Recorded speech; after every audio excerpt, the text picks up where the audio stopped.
Oh my goodness! Ceridwen! You're a sorcerer! Ah! Thank you! Oh my goodness. That's like... You're now you're too powerful, you got too many magics! You got too many magics!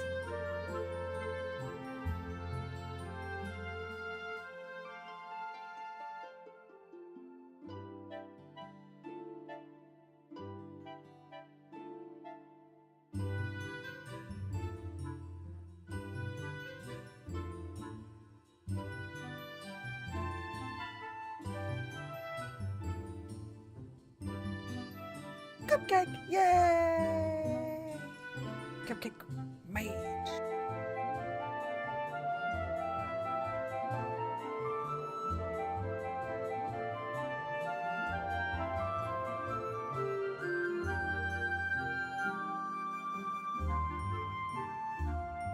That worked. Oh gosh, I turned up my microphone, did I?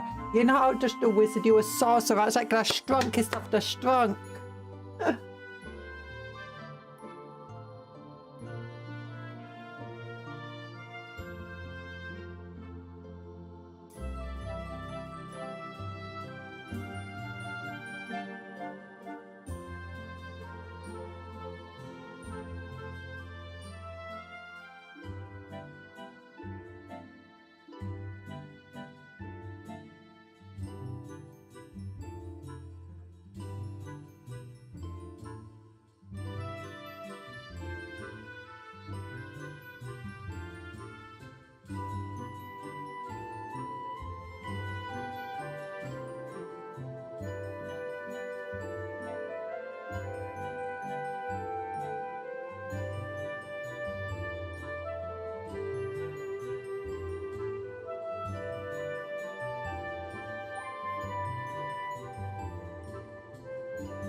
Oh my gosh, you called me stinky. You called me stinky and I'm just coming into my stream. Oh my goodness. Oh my goodness. YouTube sucks. Now it's just not loading chat. Oh yeah, sometimes things happen like that. I'm sorry. We could smell you. I've had a really good shower today. Look, I exercised. I woke up. I exercised. I wasn't feeling good. My tummy, I think it was my tummy. So I was struggling with my exercises, so I didn't press myself too hard. But it took forever, but I finally did them off and had a very good shower. Then I was running behind massively because I hoped I'd have like 2 to 3 hours before the stream, you know, to do work. And instead, no, not before the stream, before I had to eat food. Instead, once I'd finished drying myself and stuff, I was like, oh my goodness, I've got to get food right now. But if I had my food, I've got to realise I got some time to make a short. I made a short teaser thing for the cover that's going to upload at midnight GMT tonight. Yuck. Oh, but let's say hello to everyone. Hello, Erlon. Hello, Celudwin, the Sorcerer Supreme. Bobby and Keeper. Akko. And Anthony, hello to all of you. And Mississippi Gonzo Redcorn, hello. Okay, Redcorn, hello. Good morning, good afternoon, and good evening. Happy time zone. Ahoy, hoy. Drinkity drinks. Oh, I hope you're having good days. Yeah, I had a really deep, good shower this morning, like after my exercise. I was like, oh yeah, it's so warm. For warm water, it like ate away at my skin and I got no skin left. I'm sorry. Okay, that didn't happen. I didn't eat. The shower wasn't so hot and powerful. It whipped my skin. It felt like it was going to. Oh my goodness. Oh, handcam. Don't I see a handcam? Oh, that's bright. Oh, hello. Does the light want to be on here? Oh, that's bright. Because it's a bright day today. It's a bright day. Let me turn off a little powerful. Oh wait, this light's way too powerful. Let's switch that one down. Does that help a little bit? What about here? That helps too much. Hello, Talon. Hello. If you don't come out the shower looking like a lobster, you didn't do it right. If you don't come out the shower looking like a lobster, you didn't do it right. Cuptle, you could never look like a lobster. Do you want to see what's in here? Oh. Okay. Look. Combat Patrol. It's a mug. I forgot to show off this last. Look, it's a mug. It's a muggy mug. It's got a tyranid on it. And it's got a ultimate captain on it. It's covered in filth. Wash this filth away. Get it off my mug. And it's also got bugs all over it. Look, it's a poopy mug. It's covered in filth. It's covered in bugs. But you know what? For inside, it's nice and clear. Is that a mug? She's mugging us. I'm mugging you. No, this is my mug. I'm not giving this mug to you. No, my mug. And look, it's dishwasher safe. Oh, but look, it's like, you can see. It's all dirty there. Oh, dirt share. Muggy mug. I'm gonna mug you. Viva la Dirt League. Put some cola. I can't. I've not actually washed it yet. It tells me wash before using. So I'm like, I'm going to wash it before I use it. Also, I'm not having cola still at the moment because my tummy's being weird with me. So I'm like, I'm being extra careful with my tum-tum. Okay, now we took away the big bright white thing. Can I turn this light on or is it still too bright? Still too bright. Look how bright that is. It looks like the electric lightning's actually coming from the thing. You know what? Okay, we'll turn off these big lights at the back. Yeah, then we'll turn off this little light here. Oh, that's better. Yeah, also, so we're going to try building these things today for Parasite to Mortrex. for Eldar Farseer and the Chaplain on a bike. Yeah. That's going to be after. That's going to be towards the end. We got this Kill Team box. We're not going to build it today, but we're going to use it for parts to make our Farseer look more unique. Yeah. New Vegas. New Vegas. I don't know who Muggy is. I'm sorry. Look at this. Look how all those cool weapons. And look, it combines like Dark Elder parts and you got parts that look very normal Elder, parts that look very Dark Elder. Where is a Dark Elder helmet? That one looks a bit more Dark Elder. That one looks more Ranger. That one just looks crazy. That one has a weird Vegeta hairstyle. That one looks like it's a very old model, like it's imitating a very old model. Yuck. Regulars, gratitudes, free rules! And do DLC, Old World Blues. You need to play Fallout New... I have played Fallout New Vegas. I've not played any of the DLC quests though. I've not played them all. Oh, I've not played any of them. Actually, no, we started a bit of one of them.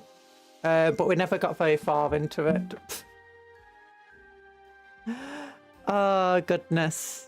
Oh, goodness. And don't forget to like... Oh, bright. Oh, that's not too bright. It's not blinding you. Oh, look at this.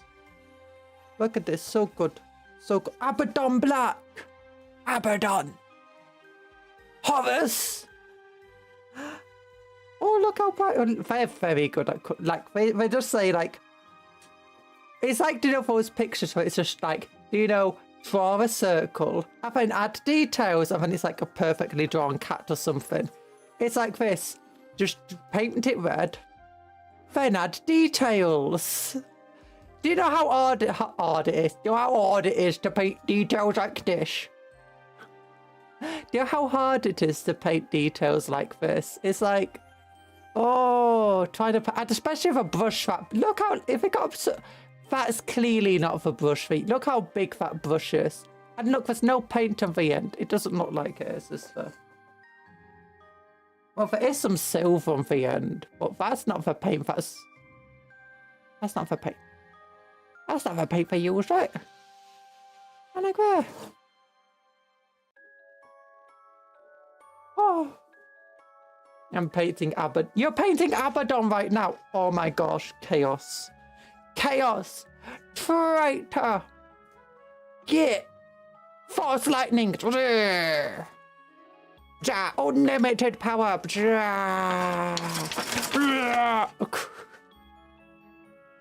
I better be careful. These are not tough things. Joni Berto now has Jenny and Janet Bed. Oh, Jenny and Janet. Oh my gosh, you got a family of bears. That's so nice. Ow. My little heady head. I'm gonna drink some drinky poos.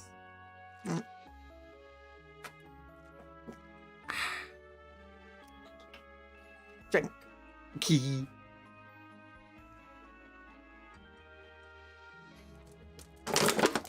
There you go. Sorry, I'm crushing my water bottle. I've got another water bottle. Don't worry about it.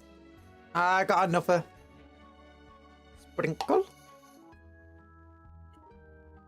Sprinkles. Chaotic Erland has 950 billion sprinkle. Oh my goodness. Okay. The Aldari for dwindling flame. As deadly as they are elegant, a host of Aldari pushes forward to battle. Don't even Tanuki is here. Detective, I'm not evil. You keep spending. I know you keep spending yours. We know Chaos is a true winner. So 40. No, Chaos isn't for true winners. Who is the true winners? Nits. No. Me. Me. Yeah, I'm good. As long as I get to fill my pockets, I win. I win. Chaos is eventually going to get killed off by the Necron tier. And for Eldar. And the Imperium. So chaos is lost. The Tyranids are eventually going to cause chaos. The tower will just get wiped out because it's just a tiny pathetic race. Entropy wins. The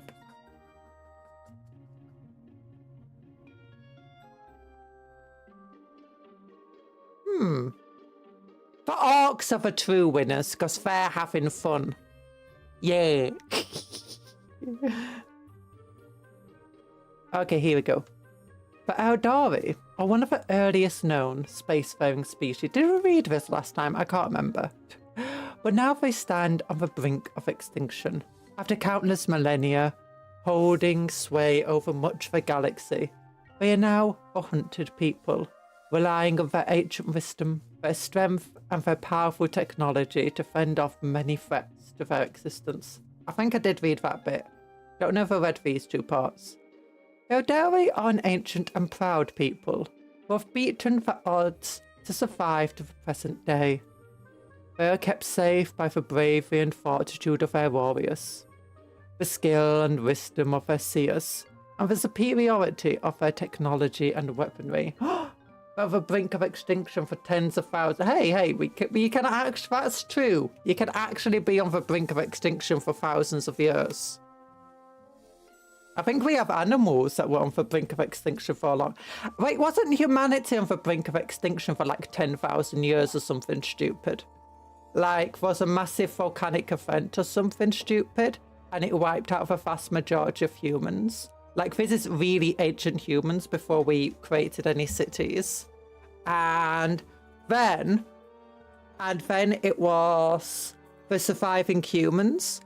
It took them a while to be able to reproduce to a rate where they were no longer effectively at risk of just dying off immediately.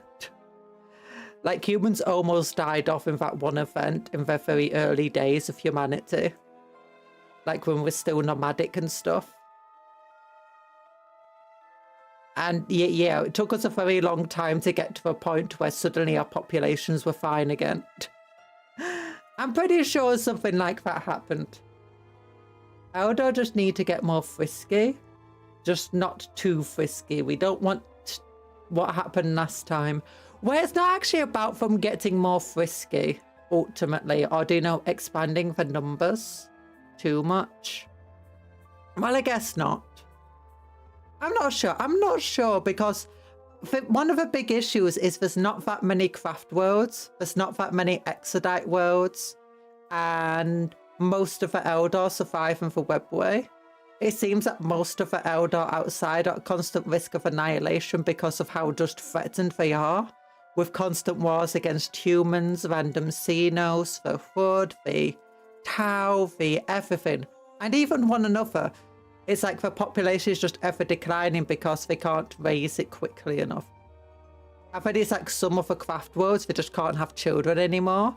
Oh, that's one of the issues, isn't it? Like something about the Eldar. Sometimes they try to have children or whatever, but they just can't. Like, that's one of the things, like something Slaanesh did to them. Yeah. Okay, but here we go. They kept... Oh yeah, I do think we read this last time, because they are kept safe by the bravery and fortitude of their warriors, the skill and wisdom of their seers, and the superiority of their technology and weaponry. Now as scattered people, many of the Eldari live aboard craft worlds, gargantuan ships containing entire self-sustaining civilizations, each one with its own unique culture and history. Oh yeah, last time I talked about the fact that this is something that's often forgot about in 40k, that like every single group has their own culture and history. It's like every single planet in the Imperium has its own culture and history. Every single regiment, every single crusade. Iodon gets embodied by Kraken, poor Iodon. Yeah, that's one of the largest craft worlds. And still one of the more populous ones. Oh, godness. Can be found in pockets of a webway, an alternate dimension full of labyrinths pathways, while others live as pirates and corsairs in a galaxy of untold terror. The few Eldari who have survived to present day are focused on maintaining the fragments of their once great civilization. Key to their way of life is the storage of souls of the dead. But not only does this provide them with a well of psychic energy, it prevents the souls from being lost to the powers of chaos that haunt their species. Yeah, that's the other thing, because they're so linked to the warp and chaos in general, because they're all psychers pretty much. There is always a threat. Chaos looms overhead at every single moment of their lives, which also doesn't make trying to get more of them difficult. Yeah. Oh, we talked about the Immaterium. Let's talk about the advanced technology. I don't know if we read that much, because I know that by the time we got to these two comic-y things, we weren't as well prepared. Those things are cool, those autarchs. I want to buy one, but they're always not on sale. Yuck. But my little 1,000-point Eldari army that we're going to build with Combat Patrol. All I need is one of them. Well, not with one with wings, just the one without wings. And then the 10 Corsairs I've got. And then whatever that comes with Combat Patrol. And it will be 1,000 points. Okay, the advanced technology. The Eldari see their technology. Oh yeah, we did talk about this as an extension of nature itself. And it is created to physically interface with the Eldari who use it. Constructed from advanced psychoplastics and organic substance called Wraithbone, every piece of Eldari armor and weaponry blends with its user as though it were alive itself, blurring the distinction between biology and technological devices. It is so advanced that no other species has ever been able to replicate it. Oh, one of the things that should be noted is that I believe that even now, the Eldari outnumber the Tau significantly. Like, we have to remember that what the Tau consider a serious war with massive numbers of people fighting in it, the Eldari and the Imperium both consider it skirmish, with the losses in it not being considered that many. Because it's like craft worlds have billions, if not trillions, of Eldari on them. And there's a fair few craft worlds. And you have to realise that, especially if you go into the Dark Eldar, the Redbray and Commonwealth, there's probably more Eldar in Commonwealth than for our Tau and the entire Tau Empire. So in theory, the Tau are also on the brink of extinction. Well, Yvain is pregnant with Gulliman's child and Sinesh is trying to corrupt it. Nah, I doubt it's Gullum. I doubt that's true. No, my drapes are on fire. Your drapes are... See, this is why I don't add drapes to my own place. This is why I don't add drapes. Everything catches fire. Oh, gosh. Okay, the Eldari at war. The unmatched elegance of an Eldari army has tricked many enemies into underestimating their deadly capabilities. In battle, they move with shocking speed. Winged troops descend from the sky as flying tanks and bikes soar through the air towards the foe. Meanwhile, merciless constructs march indomitably toward the front line, supported by elite and agile infantry. Foresight and fury shall deliver you from doom. Look at that dude. That dude looks like his got a powerful fate. And he can't type early in the morning. This is why Commonwealth would never be invaded. Oops, I just whacked my microphone by accident. Like Commonwealth would never be invaded, even if you could find it. There's an entire hyper-advanced empire in one area. The Imperium in its entirety would have to deploy to get rid of it. Yeah, pretty much.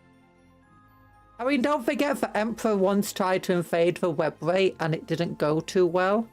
I mean, it went much better than the Eldar really wanted it to go, but it didn't go as well as the Emperor really wanted it to go.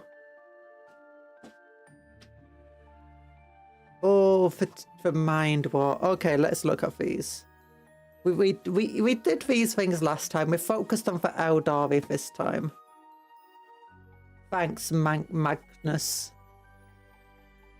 Oh, okay, here we go. For Mind War. Oh, it's a little story. It's a little story. Did we read this last time? I don't know. The Dome of the Crystal Seers was in... Let me try to... Can you read this where you are? Dome of the Crystal Seers was in near silence as Farseer Yenel walked through. Yenel was... He was Yenel. Well, who is he now? Here at the heart of the Infinity Circuit stood... Okay, who is she now? Stood her forebears, the forms frozen in delicate psycho-crystal. Oh, I do think I read this part too. Ulfrey is currently the most populous craft world. Also, they basically live around the Eye of Terror. Now, that doesn't seem dangerous at all. Even now, during the Indomitus era.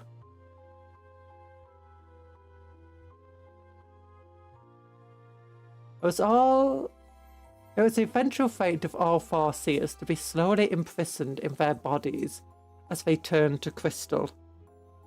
Then, eventually their spirits would finally leave their bodies behind altogether to join the Infinity Circuit with their souls of the dead Eldari, and the crystal bodies they left behind would become objects of inspiration, focus, or even veneration.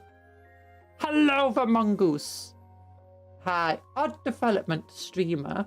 That bugged me for maybe spoiler ignored. Definite spoiler, some others in chat. Head shiny rock. What are the rules? Don't worry about it. Don't worry about it. We're in a nice stream here right now, where you hopefully won't get bonked. Unless you want to get bonked. Bonk! I'm joking. I'm joking. We're reading about Eldari today. Yeah, her mind blended the psychic energy that welled up, and a vision of foresight swam into her mind's eye. The enemy were getting closer. Each day she reached out and felt their clumsy approach and their bitter drive, but they were too far away still to truly focus on. All she could sense was their malevolent intent and the taint of chaos. She extended her hands and formed her fingers into a sacred symbol, and around her head glowing runes began to dance. They span and whirled until a single one stopped in front of her. She nodded to herself and dismissed the others with a wave, the energy flowing back into the wavebone around her. I trust you to at least warn me if I don't behave. I mean, I can't promise about what Anthony will do for bombs. There's not much warning there. Oh gosh.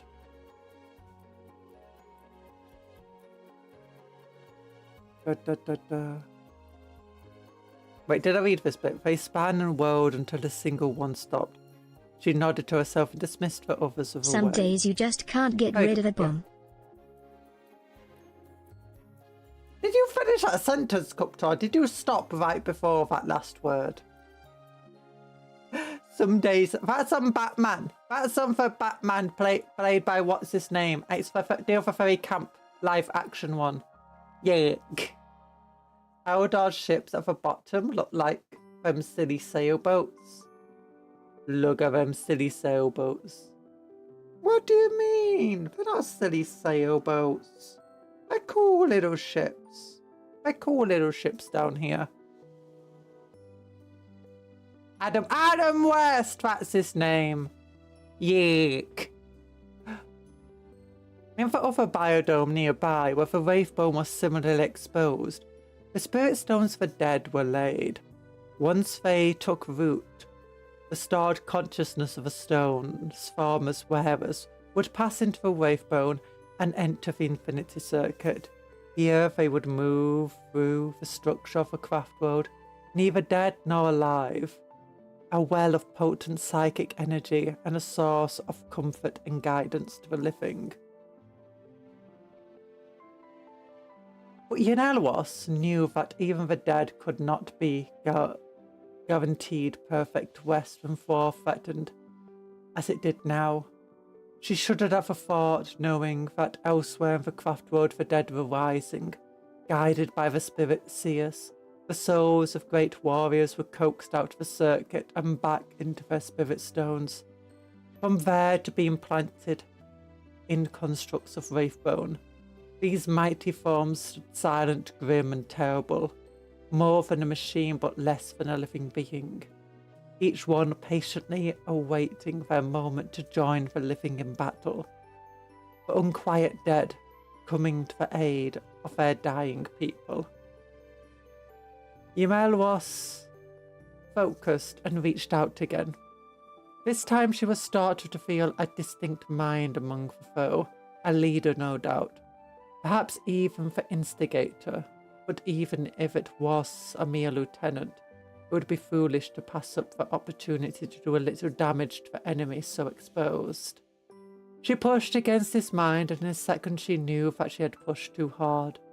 The shock of a psychic force reverberated painfully around her body, but she rebalanced herself and gritted her teeth, determined to try again. To her surprise, he seemed to have withstood her attack better than she had. She pushed again, but more gently this time, and felt the would-be attacker's mind. He was strong and he was brutal, but he lacked finesse. I have anti-radiation cream in my utility belt, Robin. I have anti-radiation cream in my utility belt. Take these iodine tablets from my utility belt. They're bat-shaped, to go down smooth.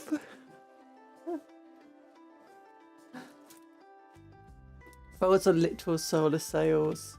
They are in fact silly sail, but they're not silly, they're very clever. Careful, Batman, it's radioactive. Not worried, Robin, I'm wearing gloves. Shark repellent! Yeah, oh gosh, I just whacked a table, it took everything out of focus. A Farseer uses her divinatory skills to guide a war host to its destination. Oh, wait a minute, there's another page. Oh, look at that crazy little leg. Look at that crazy little leg. He's got a little legged. He's a little legged. A kid. Smash your kid. I mean, don't smash your kid. Pat the egg. Pat the eggs. A psychic species. Oh, look at all the little stars in the corner. Oh, that's how I do my thumbnails. Little stars around the edges. His mind was a raging inferno, furious and powerful, but unfocused and uncontrolled. He was not guarded in the slightest, and she could see his intentions as plainly as if it were written out for her. He was young, perhaps not on his own terms, but when compared to the wisdom and maturity of Eldari, he had the passion and petulance of youth. She wondered whether he would become more dangerous with time. Perhaps he would, or perhaps he would become more cautious. Possessed of a hesitance born... Wait, what is this? Possessed of a hesitance born of bitter experience, but for now she perceived that his wildness, was a threat, as much as it was a weakness. As she felt further around his mind, he seemed to sense that he was not alone. All of a sudden she could feel him seeking her out. Quickly she pushed again, and to Yemelwas's surprise, he pushed back, although it must have pained him. They circled each other for a moment. Yemelwas gently probing the enemy's weakness, him lashing out wildly in reply.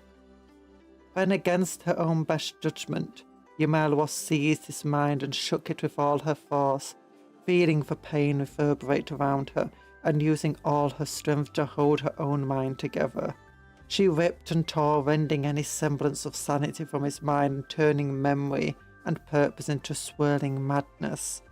His psychic scream echoed around her own mind before it was abruptly cut off as their connection was severed, and Yemelwas came to panting on all fours, slowly, her body aching, She tried to push herself upright, but her arms were too stiff, and she slipped slightly, almost falling to the ground. She tried again, this time carefully levering herself straight. She opened her eyes, and the sights of the dome swam in front of her. What was this? She had overexerted herself before, but not like this.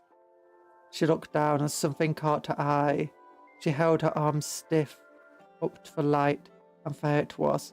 A faint translucency, a faint sparkle. It was the faintest hint of crystal. Oh, she's turning to crystal! Slowly. She's begun a transfer. Oh, it's like for Chaos Dwarfs turning to stone and they use magic. A psychic species. The Aldari are a species with vast psychic potential. Even the Guardian warriors who undertake straightforward battlefield roles are far more psychically attuned than many humans. So much more powerful are those Aldari who have embarked upon the path of the seer.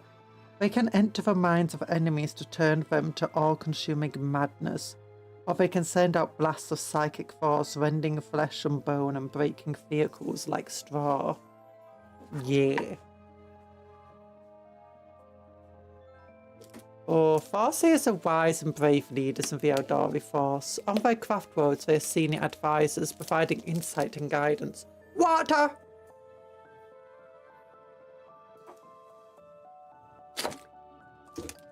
Nice!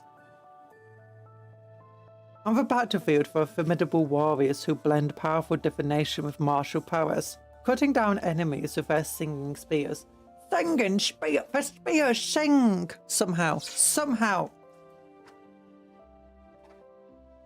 Ooh, behind enemy lines. Okay, and that's just... This is just a thing of...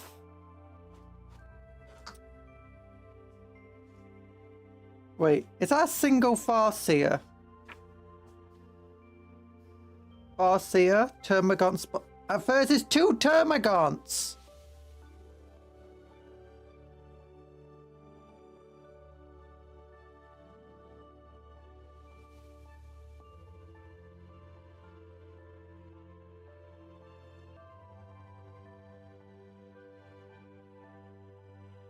Only 2 Termagants versus 1 Farseer.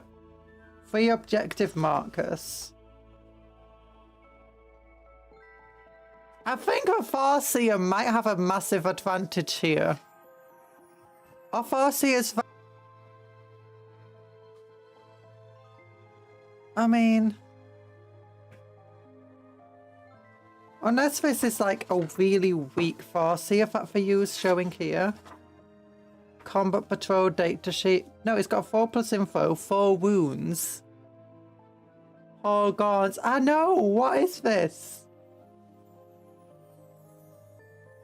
If an Aldari player begins their command phase within 3 inches of an objective, they have gathered intelligence on that objective. If a Aldari player can gather intelligence from 2 or more different objectives, and if they can survive to the end of a 4th battle round, they win.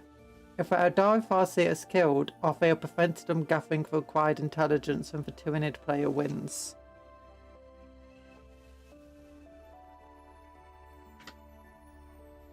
Okay.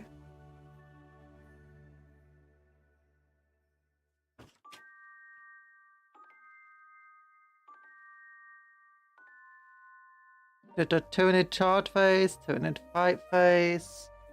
Okay, the Tyranid player rolls at the start of their turn to see where the next unit of 2 Termagants spawns. If a player rolls a 6, so the Termagants arrive at spawn point. Oh, so every turn you get 2 more Termagants. Okay, that makes more sense. That makes more sense. So I think it's a 4-turn game, and that means you get 8 Termagants versus 1 Farseer. And as a result, if you just keep them locked down in combat the entire time, then you win. If you just stop them getting to 2 objectives. Okay, yeah, okay, this works. That works. We looked at those colours last time a little. I'm not a big fan of that Catachan flesh. I don't feel like it's a flesh tone. It was more like a shadow tone. It's not warm enough. It's not a warm enough colour. Now, Avalon Sunset. That does look like a sunset. Still feels bad because the Farseer is easily kills 2 gaunts a turn. Yeah, it depends if what its stats are like. Ranged weapons. Okay, yeah, it does get its Eldritch Storm. Strength 6, AP -2, damage D3. Yeah. So yeah, D6 attacks. That's average 3.5. Hits on a 3+. And it can throw your spear at the same time.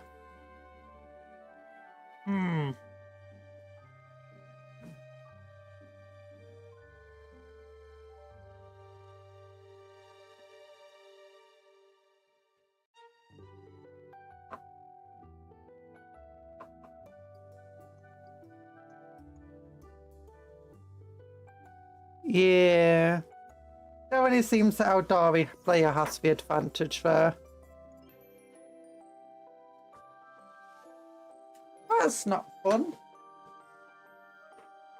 But let's look at the next one. Look at this is a cool artwork. I like this. Let me turn the light on so we can get a better look at it. Look at that. That's a cool artwork. Oh no, I just like the way the cloth's drawn and stuff here. Look at it. Oh, it's pretty. It's pretty. Then we got this stuff. Probably just a learning thing for new Eldar players. Probably. Oh look, there's the guy. There's the thingy-majig. The chaplain on a bike. And there's the Farseer. Our Dari war host. Oh look. Oh, I think this is like most of the combat patrol. We'll get 2 sets of bikes. Oh, it might be all of it. 2 sets of bikes. A set of guardians. Oh, it's not all of it because I think we get... I'm going to get 5 of the Howling Banshees. But there's also a squad of 3 Wraithguard. Yeah, there's a squad of Wraithguard. Or is it 6 Wraithguard? Yeah, there's a squad of Wraithguard that you can get as well. But this is most of it here. An elite host of Eldari warriors closes in on the enemy forces ready to strike. I'm going to convert them to the Corsair versions. See, Iodine does look cool as a colour scheme, but I think the official schemes have too much yellow and need more blue.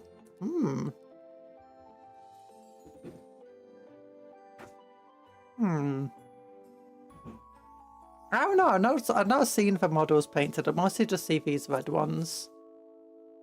Eldari war hosts of most powerful armies in the galaxy, or among the most powerful armies in the galaxy. They strike fast and hard, raining down death and destruction on their foe. Dwindling numbers. The Eldari are a dying civilization. They aim to sustain no casualties in battle, but each soldier is irreplaceable.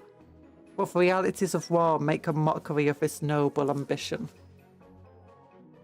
Imagine those red right models, but make it yellow-blue respectively. Oh, it's a blue helmet, yellow body. Yeah, too much yellow is not fun. It's not nice on the eyes if it's really bright. Eldari are an ancient people who have had a long time to develop and perfect their weapons and equipment. Their technology is some of the most advanced in the galaxy, and over many thousands of years, their warriors have extensively trained to use it. Other species look envious at Eldari weapons and vehicles, for none have come close to even a basic understanding of their technologies, much less a mastery that the Eldari themselves demonstrate. Do the Eldar even truly understand their own technology? Like, isn't a lot of it kind of still a gift from the old ones? That they know how to make more of it, but they don't really have true understanding? And this is one of the reasons why like they don't have loads of craft worlds, because they lost the capability to make them or something stupid.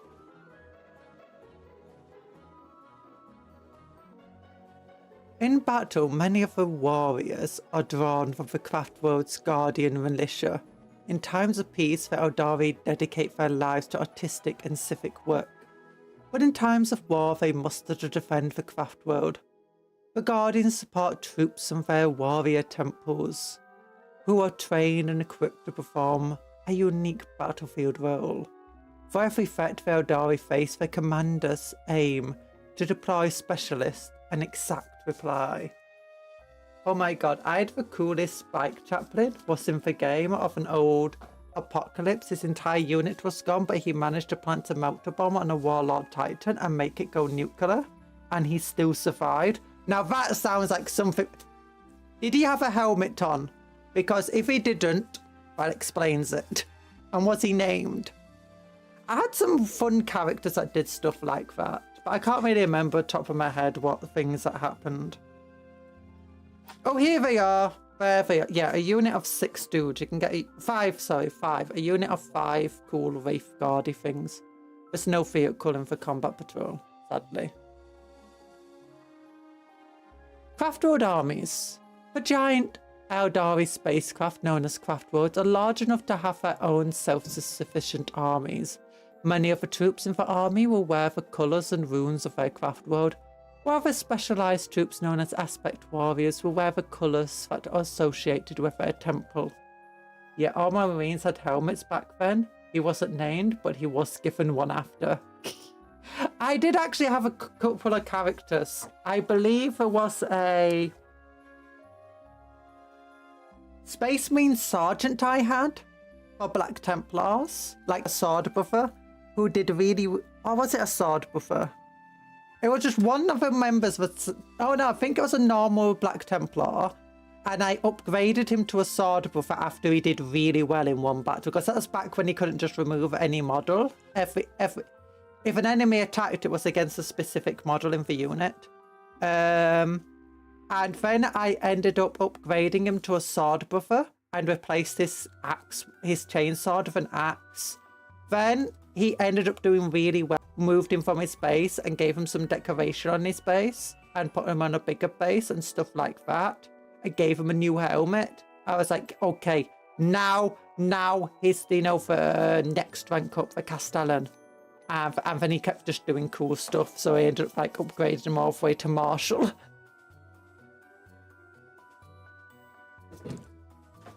He was like my lucky model. He always did well.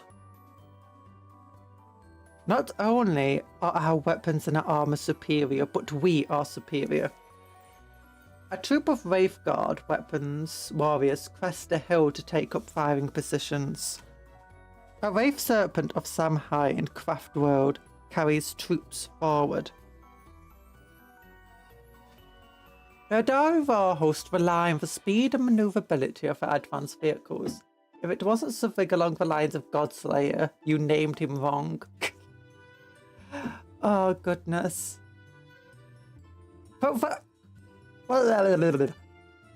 Apocalypse games had some of the coolest defense ever happen in the game. I do know getting a couple of cool melter shots off, I think, when I played my guardsman in one of them. But I can't remember anything cool like that. I don't think I got anything as cool as blowing up a warlord title with a chaplain. Eldari war hosts rely on the speed and maneuverability of advanced vehicles to dominate the battlefield. Some of such as the fire prisms function as mobile weapon platforms, rapidly moving heavy weaponry to where it is needed on the battlefield. Others such as Windstrider jetbikes transport single warriors to their destination at breakneck speed. Hiccup, while some like the formidable Wave Serpent can move entire units of troops quickly and safely. Apocalypse used to be so much better than it is now. Yeah, I played Apocalypse back when it... I think it was actually when it came out, because I've still got the giant book. It's like this massive book like that. It's like thick and it's hardback.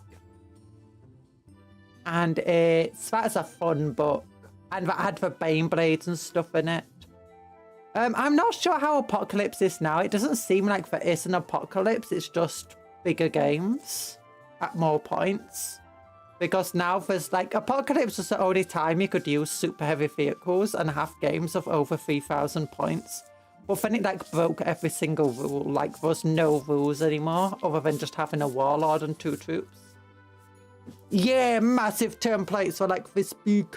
They wouldn't fit here. And they had a giant one like that. Favorite Audari vehicle go brrr. The Fire Prism. Is like the Fire Prism your favorite?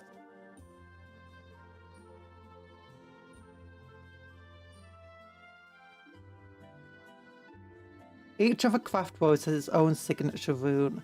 Warriors and vehicles that are in surface to a particular craft world display its rune prominently on their armor. Yeah, I'm not drawing those types of runes on my armor. Graceful architecture formed of living wraithbone makes up craft world cities. Look at this city. Look how massive that city is. And that's on a ship. The craft worlds of Audari have... Oh, what's up this up here? A gargantuan Audari craft world drifts slowly through the empty space. Oh, it's Moshev. It's Moshev. Oh. The craft worlds of Audari are huge constructs of psychoactive wraithbone that cruise through the galaxy at sublight speeds. Each is the size of a small planet and is home to an entire self-sufficient community of Audari. Almost as big as Stockport. Almost as big as Stockport. Bigger. Don't Harvest Heresy still use those big templates? Audari craft worlds are more than spacecraft. They're huge vessels that are home to multi-generational civilizations. Each contains an entire society of its own history and culture. The leaders, artists and artisans, sects and warriors who make up these societies are highly trained and become experts in their chosen disciplines over many years of dedicated study. Those Audari who live aboard craft worlds are called the Asoyani, and they make up most of the Audari who can be found in the galaxy today. In times of war, the craft world's warriors, temples, join with the citizen militia to make a complete army. So great is the threat and so pressed of the Audari that all must contribute to the defense of their home. Luckily, their dedication and technology makes even the citizen soldiers more than a match for most enemies. They do use all the templates and scatter dice and stuff, yeah. To be fair, I don't miss templates that much, except when using flamethrowers. Then I'm like, Also, plasma cannons. Plasma cannons templates, I do kind of miss those ones. But I do miss flamethrowers, because flamethrowers just seem so weak now. It's like, I want flamethrowers to feel cool. If I need to like do 2d6 attacks, I'll have a blast rule. But many craft worlds spread, although they do have greater range now than they used to, so that's what I guess. But many craft worlds spread across the galaxy. Each of them has its own culture, strength, martial traditions that guide the people's way of life. These, along with the threats they face in their area of galaxy, define the shape and tactics. Define and shape their tactics and military doctrine. Hello, Tony. How you doing? Hope you're doing well. I'm doing well. So that's Ayaden. Very, very yellow. Blue helmet, white face. That stuff. Oh, that's cool. And that's cool. Ulfwi. So Samhain, that's the colour scheme we keep seeing everywhere. The Audari of the Samhain craft world take a particular pride in their ancient traditions. On the battlefield, they are famed for their use of fast vehicles to strike swiftly and decisively. For Ulfwe, the craft world of Ulfwe keeps watch over a colossal warp rift called the Eye of Terror We are famed for large numbers of highly skilled seers and psychers. Oh, so fair for Eye of Terror people. Iodine. But Craft World of Iodine was once one of the most populous craft worlds, but after suffering a devastating Tyrann attack, its force of Ghost Warrior outnumbers its living warriors. Oh, that sounds cool, actually. And then Alaitok. This is the one I don't think I've heard of. Alaitok is a craft world whose Eldari value strict adherence to their chosen discipline. Ironically, this has led to many of their numbers rejecting their role altogether and becoming outcasts.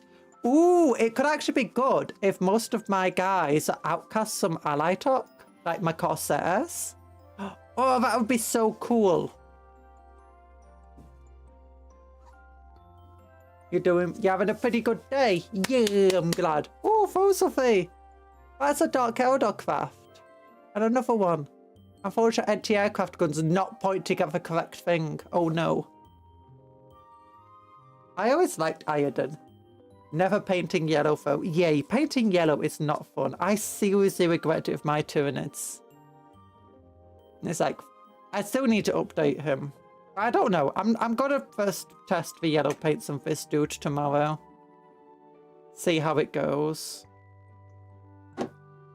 I mean, this yellow started to feel not too bad to me now. The Imperium spans most of the known galaxy. An area so vast that it would take many lifetimes to cross, even travelling at the speed of light. Across these huge distances, many wars rage, enveloping planet star systems. Oh gosh, I need to buff. I need to go and do a cupcake meeting very quickly. I'm sorry. I'll be back soon. Give me a moment. Hello, Raymond. Hello. Oh, that's a starting soon screen. BRB. BRB.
Hello.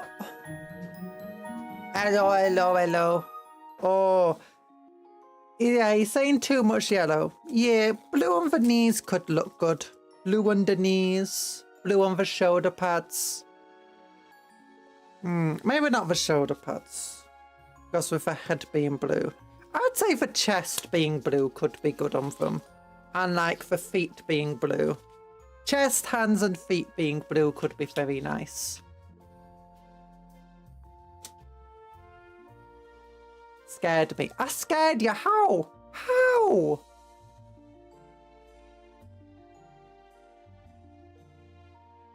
Okay, here we go. The Imperium. Yeah, it's very, very big, the Imperium. The Imperium is spread across much of the galaxy, and it's fights daily to maintain its iron grip on the systems under its control. However, as far-reaching as this empire is, there are many regions of space that have even never been charted by humanity. Oh, secrets have been lost to the mists of time. I'm not evil! Actually, I am. It's just their outfit, I think, because Imperial Fists look good. And they're almost completely yellow. They're not focused. Imperial Fists, don't they have like black trim? Don't they kind of have a black trim? And they have the yellow, and they have the shoulder pads as well that have the black fist logo on it. Yeah, and you broke the silence abruptly. I'm sorry, I'm sorry. I'm on my computer watching this for the first time with my over-ear headphones on. Oh, red trim. Oh, it's red trim, red trim. Ooh. Yeah, I think it's a trim that makes them look better. I think if you look at it, I think it's like, it doesn't show up too well on the camera. But you can see like the dark, the edges and the highlights here are kind of nice with the red, and the same goes with the blacks. Like that's very, very bright highlights that kind of act like a trim. And over here you got a similar very bright highlights that act like a trim, but here you got nothing that feels like a proper trim on them. So it's like, the Imperium is divided into segmentus. At the centre of the Empire lies the segmentum solar. To the galactic north lies the segmentum obscurus. To the south, the segmentum tempestus. To the west, the segmentum pacificus. And to the east is the ultimar segmentum, sorry.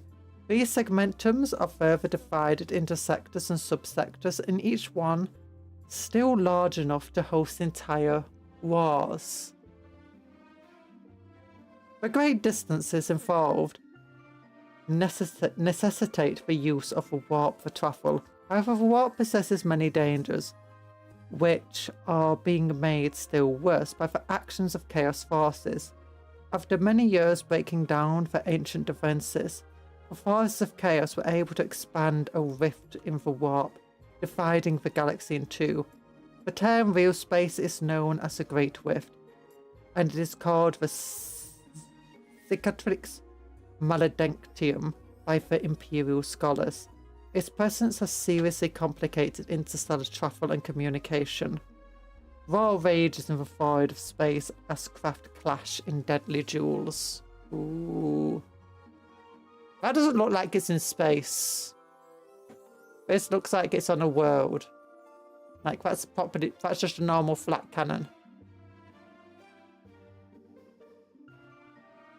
Imperium Sanctus. Imperium Sanctus is the name of a section of Imperial space that remains on the same side of the Civisix Maledinctium as Terror. It lies within the reach of a great psychic beacon called the Astronomicon, which is used by navigators. Imperium Nihilus is the name of those areas of Imperial space that lie beyond the Great Rift and away from the Astronomicon. From here, the Imperial Sanctus can only be reached by a handful of relatively stable passageways. Ooh. Worlds are in space. Now, okay, yeah, worlds are kind of in space, but if you're on a world, you're outside of space. Segmentum Obscurus, the Halo stars. Imperium Nihilus. Yeah, we saw this last time, so I won't focus too long here. Aldari characters for Farseer. Look, a Wraith Lord. A Wraith Lord. For Aldari live long lives filled with experiences. So for all of our reading about for Aldari, we've not read how long they lived. As far as I'm aware, it's thousands of years a single Eldar can live. Cicatrix Maledictum. Cicatrix Maledictum. Ba-da-da-da-da-da-da. Hello, Cupcake works, so I can't stay. Sorry, don't worry about that. Don't worry, Sir Honey Rose. It's nice of you to pop in anyway. You know, I'm going to stop myself crying. I'm not stinky. I'm not stinky. I'm happy. Yeah. Oh, Galactic War Zones. Here we go. Conflict can break out anywhere in the galaxy. Areas that are well mapped may come under attack at any time, and vessels venturing into unknown territory may face countless threats. However, there are several areas in which fighting is fiercest as troops clash and wars rage for many years. Meow! Meow! Meow! I'm not a cat! The Warstone Bastia. The Warzone Bastia. As the Fourth Tyrannic War began to intensify, the Bastia subsector came under attack from a Tyranid High Fleet. As the situation worsened, fighting broke out between many of the other factions in the area. The Nakmund Gauntlet. The Nakmund Gauntlet is the largest known stable passage from one side of the Great Rift to the other. The forces of Chaos have flocked here to try and destroy the passageway and deny it to the forces of the Imperium. Chaos can never succeed! Clearly, cat caught meowing. I'm not a cat! I didn't meow. I was just reading chat multiple times. The Pariah Nexus. Oh, that's a TV series. The Pariah Nexus contains many Necron structures made from Blackstone, which have been engineered to shut out the taint of a warp. An Imperial investigation sparked a war that continues to rage there to this day. A war between Necrons and the Imperium. I think the Tyranids survived, and there were chaos as well. The Kalanath Expanse. The Kalanath Expanse lies in the Imperium Nihilus. Here, Imperial forces are at war with Tau, who are trying to expand their empire. Meanwhile, the area is being harried by Orc and Genestealer forces. Ah, nice. I guess that's a rather calm place. Sony, Tau, playing Combat Patrol. Welcome to Combat Patrol. Combat Patrol is a game mode that's designed to get your forces into battle as quickly as possible, and is joined by new recruits and seasoned veterans like blah blah blah. Blah blah blah blah. All battle ready. Contrast method of painting minis. Let's get these lights off. Contrast method. Very nice looking. Classic method. Also very... let's put the light back on and let's just... There we go. There we go. I like the contrast method. Contrast method looks very nice. So does the classic method. Yeah, both methods look very nice. Battlefields. Oh, they're currently selling this for £75, but you have to be a subscriber already. And I don't know where my thing is. Like this entire area here. Not all the other models, just that thing, these little borders, that thing, that thing. And maybe a couple of other things. So it's like 150 quid worth of stuff. And then... here it is. Next time we'll get our Guardians. And there we do. There we do as we do. We finished the books. We read the things that we missed last time. But this gives us the opportunity to now to make the models we missed last time. What I think I want to do first, since it's been a very Eldar themed stream, we'll do for Corsair. We'll do the Corsairs. Let me turn this light on and turn my other lights back on.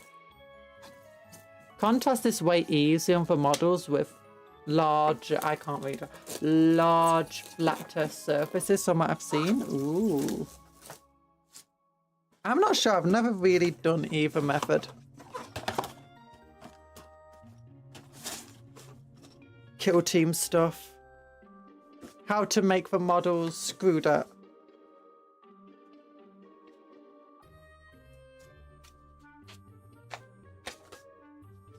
It's like an envelope just filled with. Marines take to it so well, so does the Tau. Oh. I'm gonna have to take your word for it.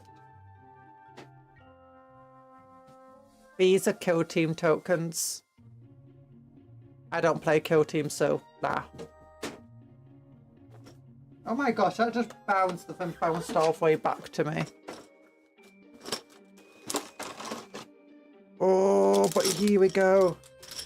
Here's the kit for them. Oh, cool kit. Yeah, some of these heads look a bit dark Eldar, if I'm entirely honest with you. Oh look, that's a Farseer stick. So many bits and pieces. Yeah, this kit seems like the greatest of converting. Because it just has so much going on in it. And there's a little flag. Oh look, a little eagle.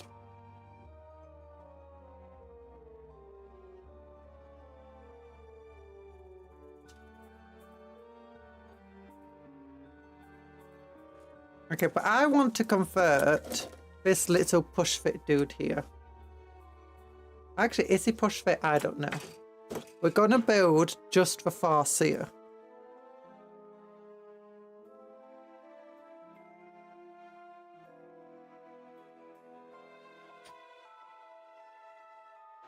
I want to make him look a bit more Corsair-y. Or her. I want to make Orb must be taken. Why? Cusburb, that's why. Yeah. Actually, I don't know if a burb's like an important part of like one of the upgrades that these units can get. Because I know they can get all sorts of just weird random dudes in the unit.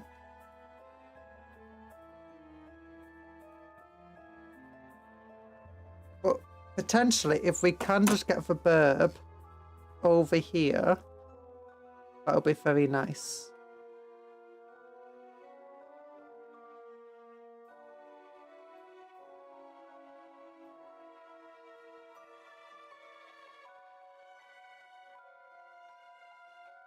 Oh, what's that for?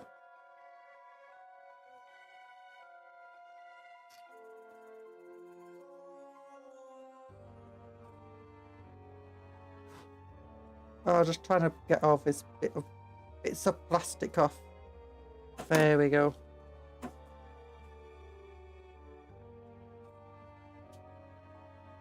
Yeah. I'll look at the Corsairs.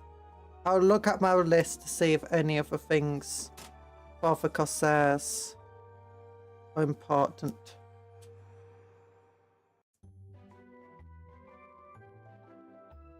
Eldari are just two. The Eldari look like one of the most hard to paint factions. I think one of the things they're trying to do with the Warhammer 40k, because it's more of more beginners are coming in with 40k than any other thing right now. I think what they're trying to do with it is make it easier to paint.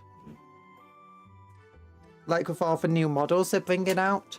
But like they're far less detailed and have far less crazy things going on compared to a lot of other models. Actually, the Eldar still seem crazy.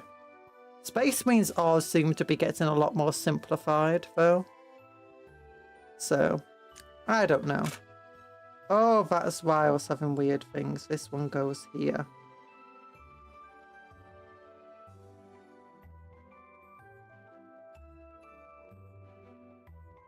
Okay.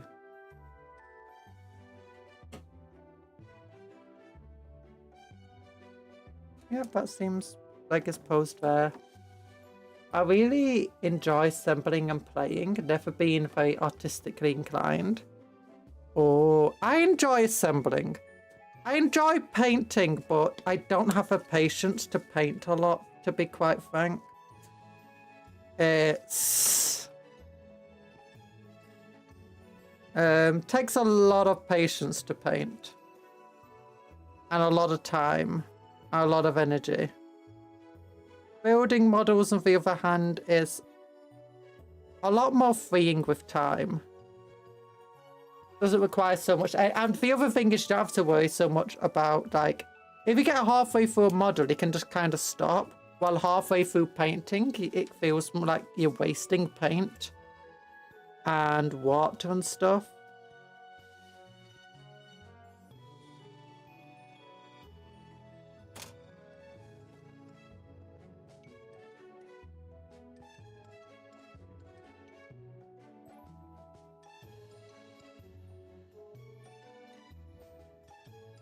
There we go.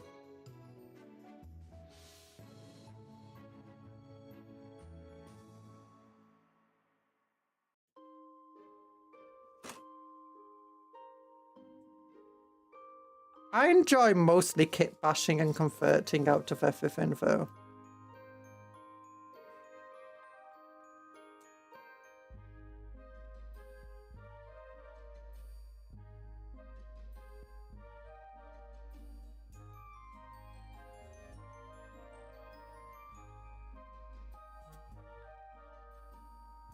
Okay, so here's all the pieces. I've picked this Abaddon model up in months. He's been half finished all that time. Yeah, that's the other thing. It's like half finished, this thing. And that's what it just stays on my desk, taking up room. And this guy also wanting to work on him more so it doesn't look so terrible. Is... yeah. They've just been both here this entire time, as well as all of my paints. Like, all of my paints that are in Dr. Tomorrow's thumbnail are just here on my desk. Just getting in the way of things. Okay, I'm opening up now my little account. My new recruit. I'm going to look at my list for my Eldar. 999 points list. Corsair Void Scare. Shade Runner is armed with blades. Soul Reaver channel stones. Belloc. Way Seeker.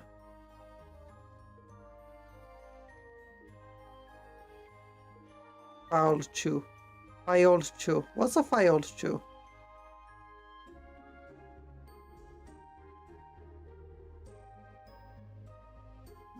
Is a Filed Chew for bird?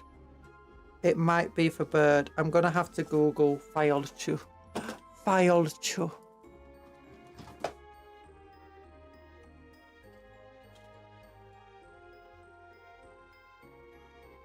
It's a luxury Scottish furniture company.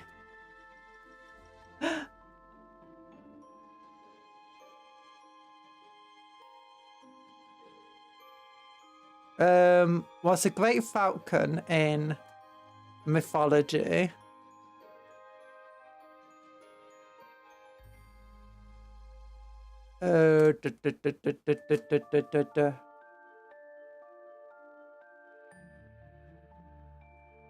Eldar.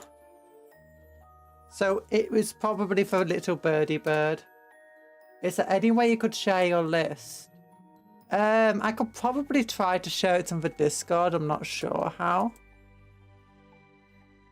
Okay, yeah, so a Filed Chew is a species of hunting bird that are named after the great falcon Filed Chew from the Eldari's mythology. They were niched by Kernite hunters to aid in Eldar Corsairs in battle. Okay, so I can't just give my Farseer a little bird. That's sad. But we can replace this silly looking helmet. Silly looking Farseer helmet with something else.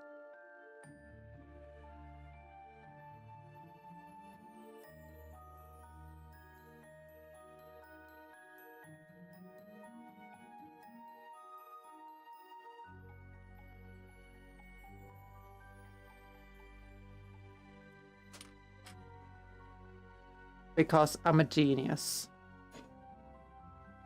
It's a very simple list though. It's just 10 Corsair fully upgraded, 10 of the Corsair Freud's Guard fully upgraded, 10 of the other Corsair, you know, for Battle Line version fully upgraded.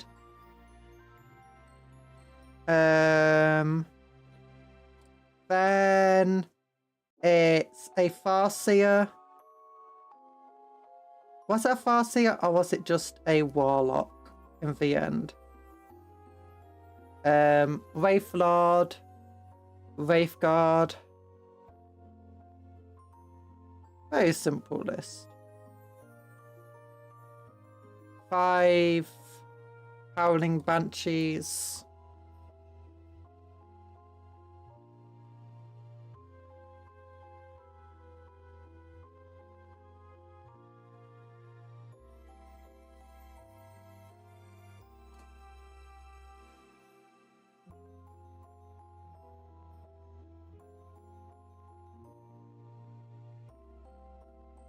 Okay, I'm gonna have to...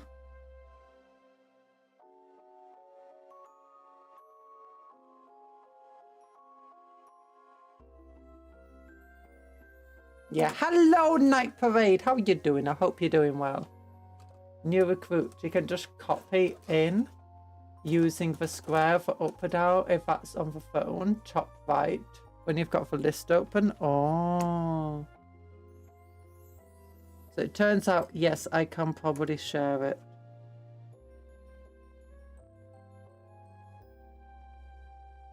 Okay, this goes here. I was holding it wrong way around. That makes sense. This goes here. Or yeah.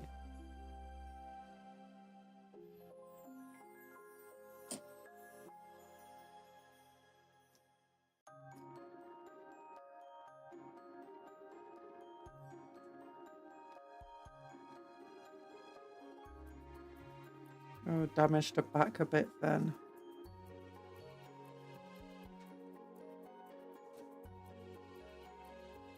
Okay, let's look at the hands I can give it. And the heads. Would give him a sword.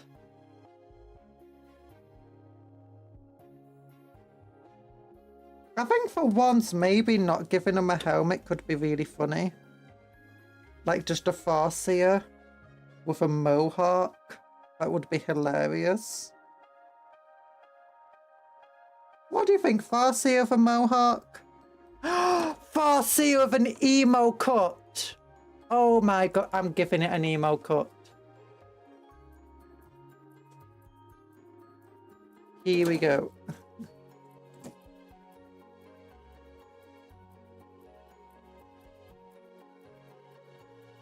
Oh, come on. Let's let it focus on the emo cut. It doesn't want to focus on the emo cut. Oh, I'm pressing the focus button so hard. But no. No, instead you're just getting to see how dirty my gloves look. They are actually fresh gloves, they're just really broken and tattered. Oh, emo cut. That is a fun emo cut anyway. Gonna give them this head. That alone is a cool enough kit bash. We got this spear here for the singing spear. We can check out if there's any other cool spears.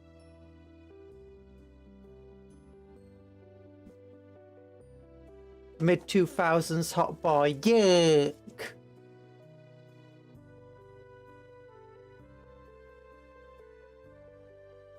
No, there's a staff. Oh, wait, there is a Farseer head here.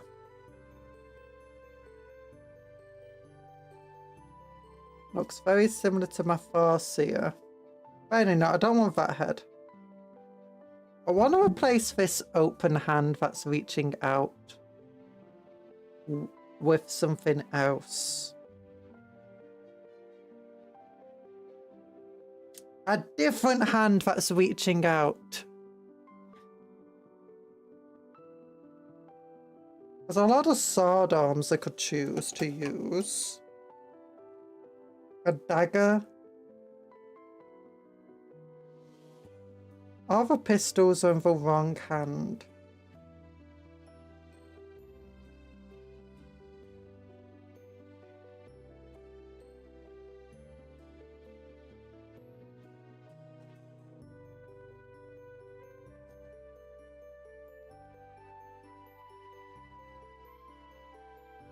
Okay, I'll just use a random sword then. Yeah, I'll just use a random sword.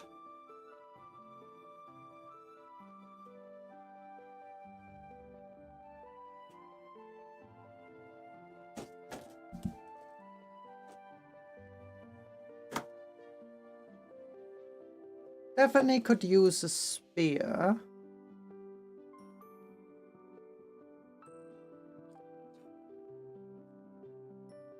Do, do, do, do.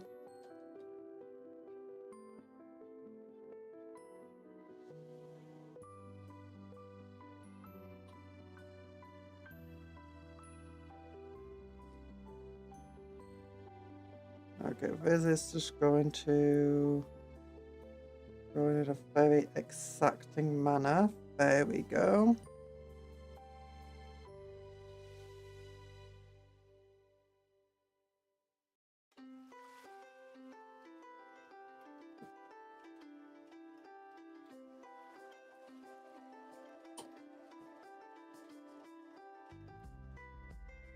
A little bit of something here to cut away.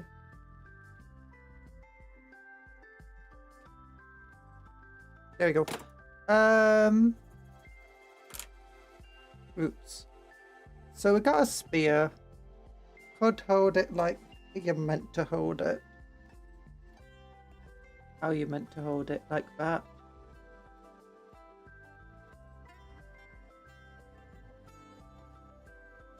Tried to twist it so it's more violent though.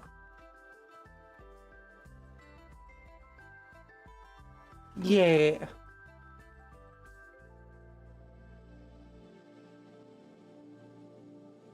So they've normally meant to hold it like this. Roughly.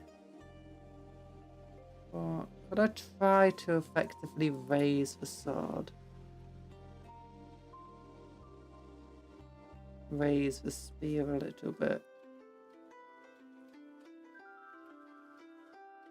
Exercise time! Okay, let me finish making this model at the very least.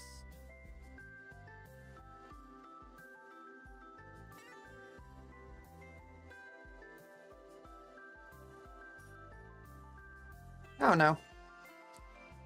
Okay, let's look at the sword arm. Get hand down to... leave there. Okay.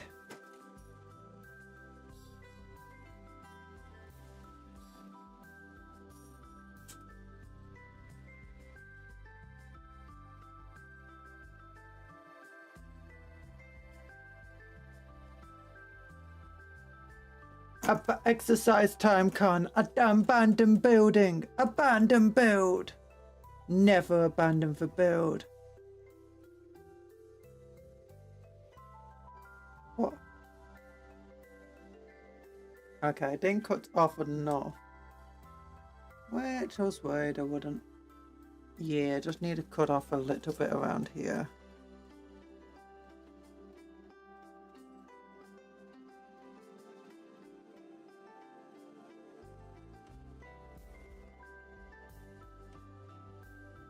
Or is it strength training for fingers? We're strength training our fingies! No, I think we'll have a defensive stance. Like that. Yeah. So it's like, what? I think that's what I tried to go for here. Ooh, that's way too much blue. But whatever. Whatever.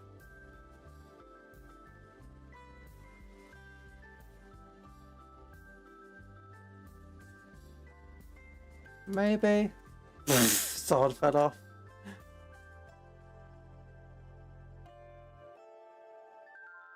So much glue it can't hold the sword anymore.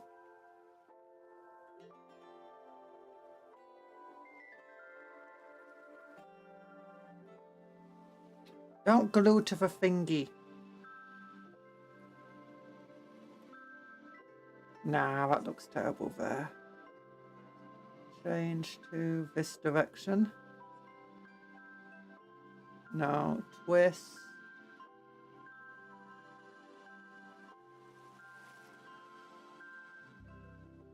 Okay, that's not correctly joined.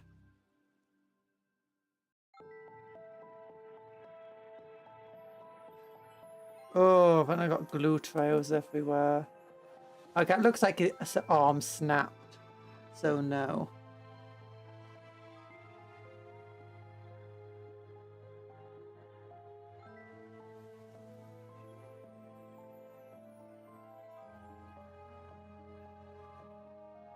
Oh, there you go. It looks like it's challenging somebody.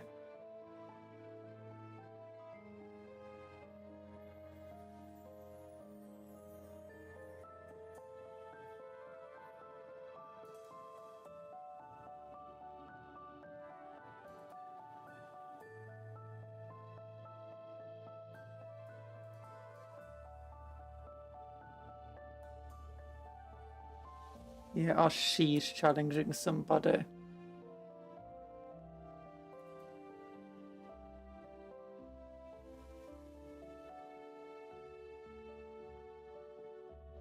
Yeah. Don't know if a Farsi will be a man or a woman. Could be either with Eldar, you never know. You never know, they all look sort of feminine.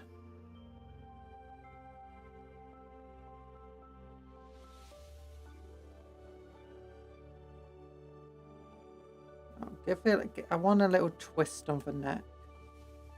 You know, like for being evil. They are corsairs, they are pirates. So he has to have a cutlass if he's a pirate. Oh darn it, there's a little thing there I needed to cut off. I have to wait until it dries now. Yeah, I want him to look like he's trying to challenge someone with his cutlass. He's like, come fight me, jerk. Oh, his other hand is like, oh. Nah, that looks stupid.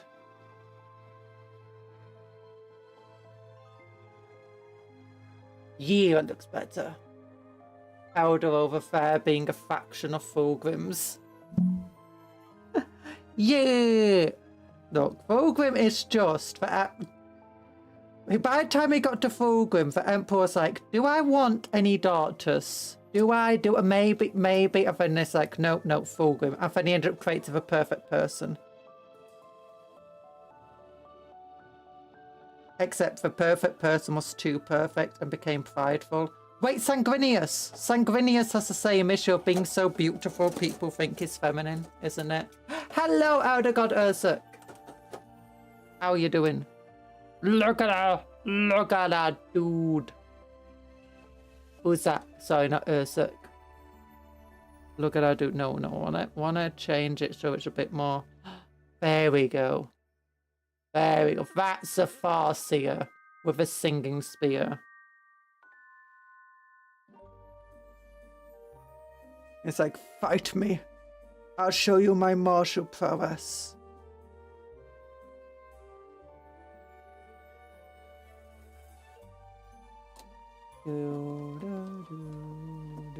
You're fine. You're only fine, not absolutely amazing and perfect. Or it's probably because you've not listened to my cover. I'm joking. If you want to feel perfect every single day, all you need to do is listen to my cover and you will know what perfection feels. I'm joking. All you have to do is like the stream.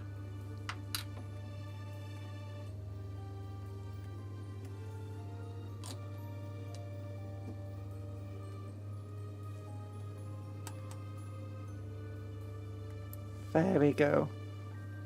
There, now that's an Eldar Farseer. Yeah. At least for a Corsair army. I feel like that's what a Corsair Farsi would be like. No helmet because they'll just predict any attack before it lands. And he's like, fight me. And you wonder, why is he pointing the sword so high with a fight me stance? Fight me, Tyrannid. Singing spear. Ah! Dead. Eldritch blast. Blah, infinite power. No. And then it'll be like, stab, stab, stab, stab, stab. I'm already dead, you jerk. I know, I just wanted to stab you. Or maybe even like... Nah, too small. This thing. You're painted like your mother. Terribly. Pshaw, pshaw, pshaw, pshaw. Yippee, lick the ghost. Yippee. Yippee. Kick to the face. Actually, wait a minute. For too short to kick to the face. This was designed for kick to... Actually, wait a minute. No, never mind. For this leg, too high to do a kick to the face. It goes right over. The other leg, though. Other leg. Perfect Eldar Farsi. A tactical rock. Kick to the face. But when it's trying to do a kick to the face, it gets stabbed.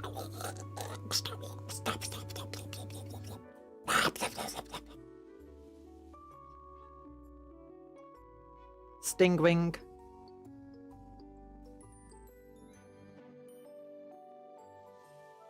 Cut your head off. There we go. Put them down there. Put the spare bits over here. And we finished the little da da da. The little da da da da. Not without President Lil, the autarch of Yandan, stabbed a tyrant so hard with a cursed psychic spear the hive mind felt it. What's this? What? Not without precedent. The Uriel, the Artiarch of Iadon, stabbed a tyrant so hard with a cursed psychic. Oh, that's what I want to do to our little spear. Okay. Once it's all dried and stuff, if it's got time, I should get some green stuff and like wrap it around the spear and make the spear look all cursed and stuff. Oh, wouldn't that look good? I think when painted, I can do like this purple dying glow to it. Ooh, that could be cool.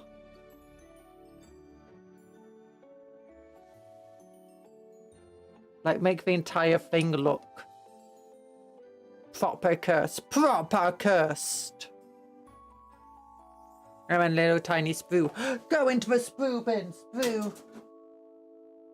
Okay, which one do I want to do next? I want to do an actual Parasite to Mortrex to compare it to my own Parasite to Mortrex, who has a way bigger base. Look at that. Look at that. That just means mine's better. Okay, we'll do an exercise break now. It is a hand cam, but you know, you got exercises to do. So, see you in 5 minutes, everybody.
Hello, everybody. I'm back. I apologize. Oh, there we go. We've done our little exercise. How's our little dude doing? That's still a little wobbly. Still a little wobbly.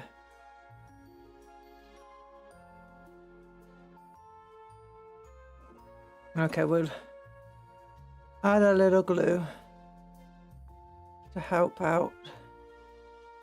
Just here and around the arm. There you go. Oh! Now what do we want to do? We want to make this guy without the instructions, because instructions are for chumps who have no idea what they're doing. And I have no idea what I'm doing, but I'm not a chump. I'm a DIY expert. And by DIY expert, I mean I do it yourself. Punch you in the face.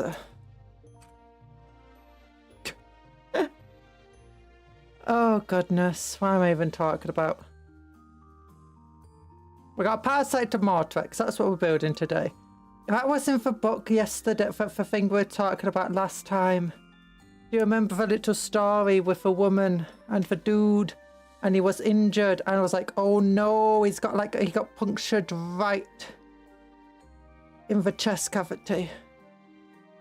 And then all the rippers exploded from him and the woman like exploded a grenade. That was terrible.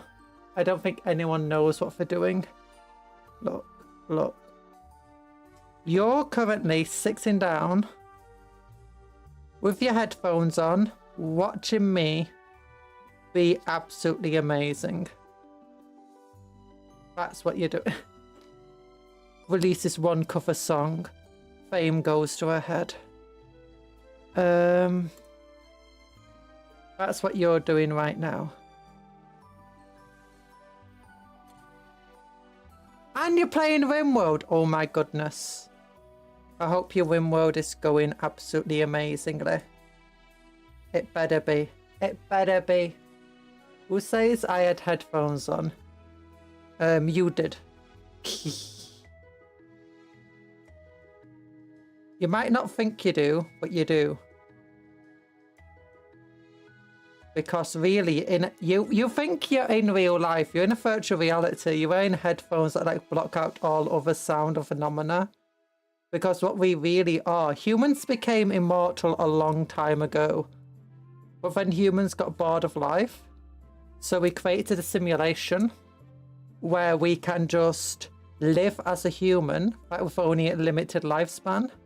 And then, using that limited lifespan, when you die, you just reset yourself in the simulation and play as a new human. Yeah.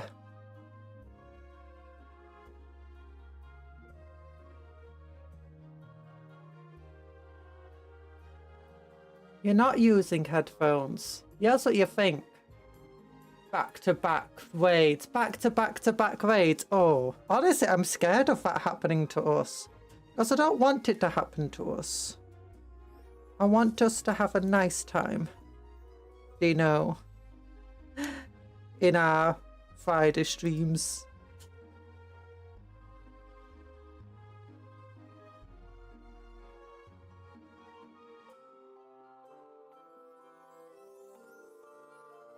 I believe if you have a party member, one of your colonists becoming downed, it makes the game take it a bit easier on you for a short amount of time. The game tries to judge how well you're doing, not just based on your wealth, but by how recently colonists have been downed.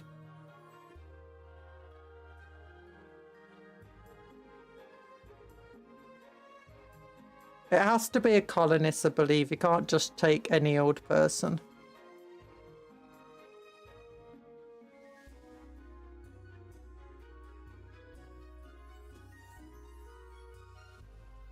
I think it accumulates too much value without enough pawns. Yeah, I think I've done that before. I think that's what I've done in my own thing. People were telling me to stop having so much food. I'm like, but it's not that much food. It's like by the time we get to summer, we're almost out. That being said, we did just get to spring and we have loads of food left still. So I think we're doing probably okay for food.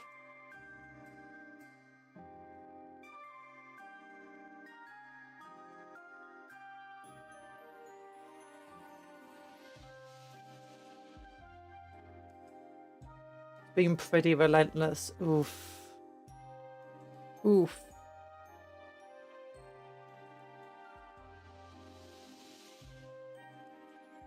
Wow. Wow. Honestly, I kind of want to read a story about humans who have become immortal and how they now choose to continue living their lives through simulation.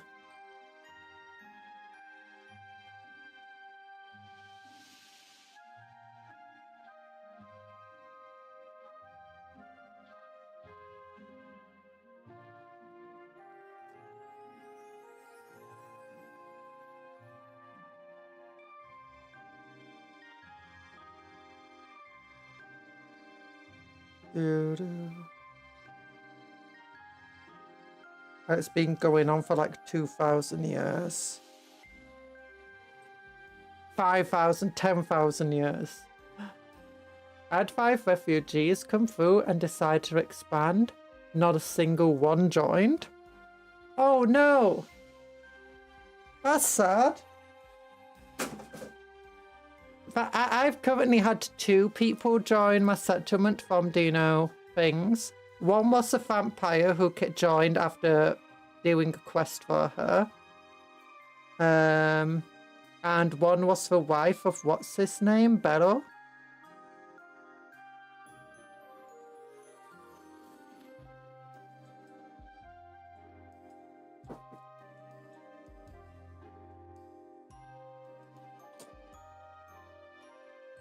I'm not surprised she joined because obviously she was his wife.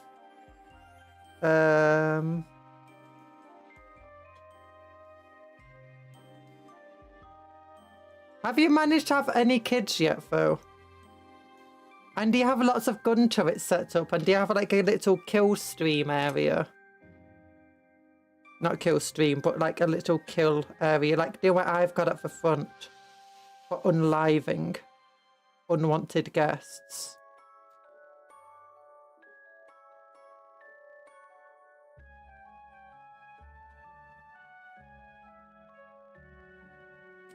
Because you've got plenty of power, that's all you need to do. Set up a little thing so that it funnels all of your enemies in. Yeah, so it funnels all of your enemies into one area. And then you can set up all of your turrets in that one area and just go... Yeah, that's what you need. And if you got enough steel to do it all, that's the other thing. Oh, it's just got a little hole in the skull, which I guess is just to save plastic.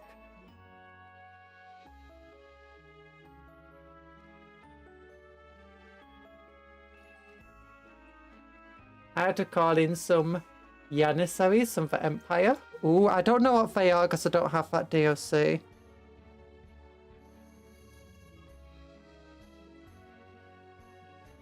I've heard that psychic things from that DLC can be very powerful. Oh, that's difficult.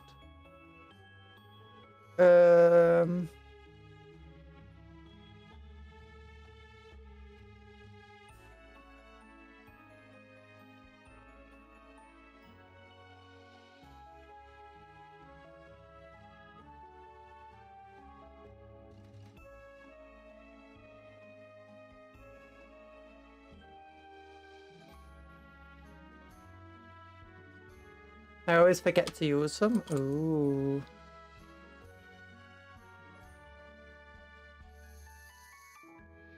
Do you have any shields yet? Because shields are a good thing. You need to have a lot of. If you got some really good melee troops, you definitely need to give them shields. Oh, this is how it goes on. It goes under there. That glues down. Okay. Okay, that makes sense. And then this glues into here like that.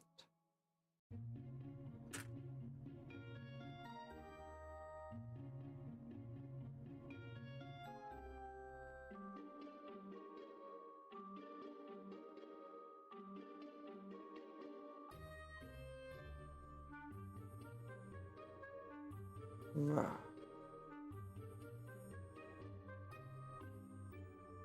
Oh no, this goes onto like there.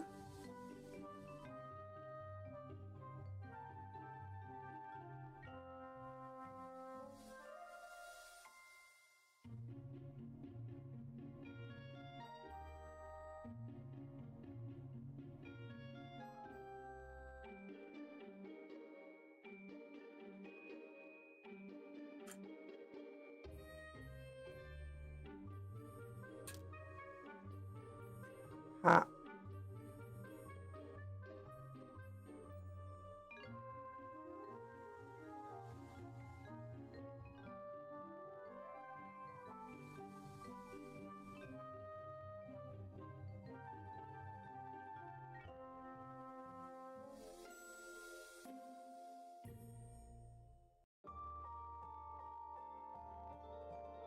No, I can't go there.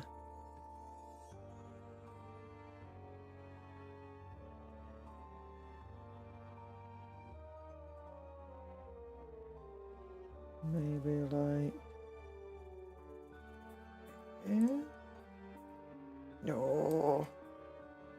No, can't be.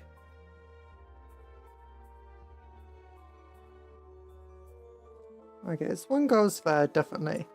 This one goes there. And then this bit goes... like... Oh, there it is. It goes here. Okay. Yeah. And then this bit goes... here. Oh. Genius. I've worked it out. I've worked it out with the power of my own mind. Now I've been pushing towards recon armor and jump packs. Ooh. I don't think I have jump packs in my game. I think that must be DLC. Recon armor's cool.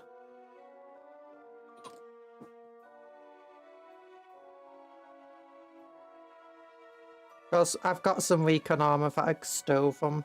Was it a bad guy I stole it from? Or did I just buy some? I can't remember. Or was it a reward? I can't remember. I just got all these suits of free. Oh no, it was because it was in that thing we opened up, you know, with all the cryopods and stuff. Yeah. We got different cryopod people. Well, we have flak armor now, so that's great.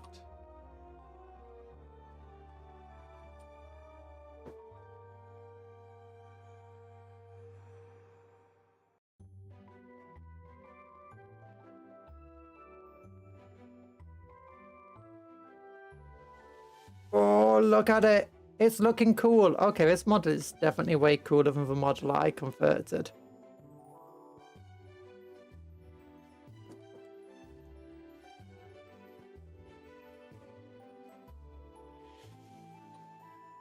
Remember, you're amazing. Don't forget to take care of yourself and hydrate. If I'm more maneuverable, I think I'll do better. Ooh, wait, you don't want to just set up some defenses and stay behind them? I guess if you're melee focused, it makes sense to be more maneuverable. But in which case, you need shield belts for them. Because otherwise you're just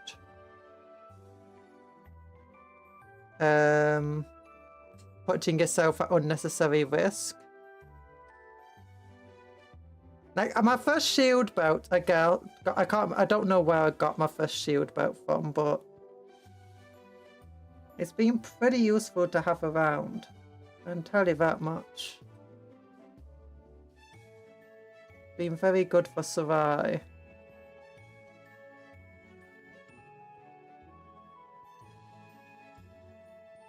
And upgrading it to gift to Cave Puncher as well. Or getting our research up, sorry, not upgrading.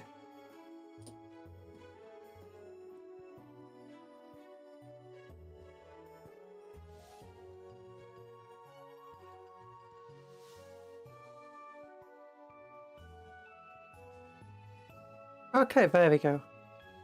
So I was just struggling to get that wing done there. But 2 bits put together. Head into place.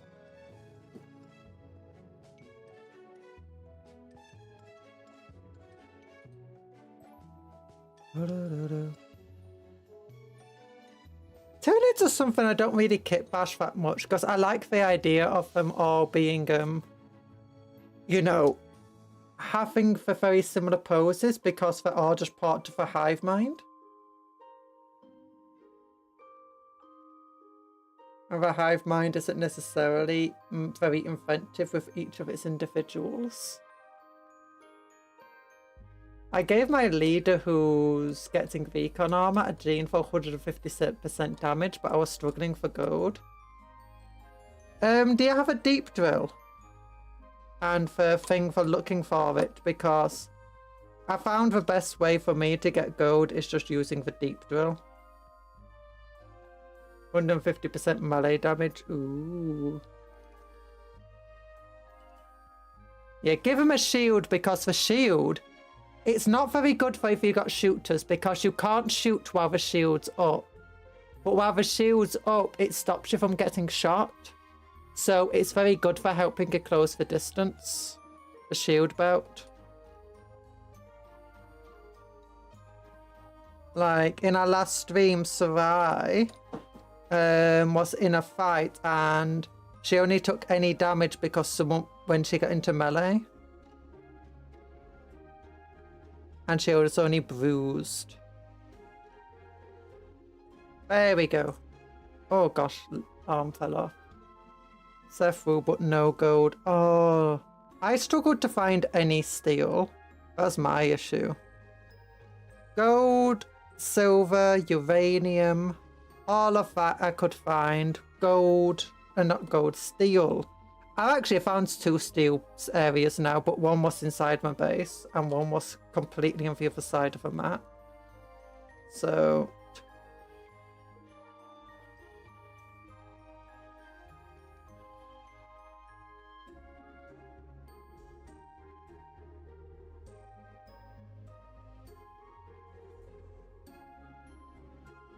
that's practically all I got. You practically only got steel. Oh, that's lucky, to be honest, because steel is probably more important than gold all in all. I do know of one deposit of gold on my map, but it's just in a really terrible place to get to. There we go. There we go. Proper parasite to Mortrex soon. We'll just glue him to the base now and hope he sticks.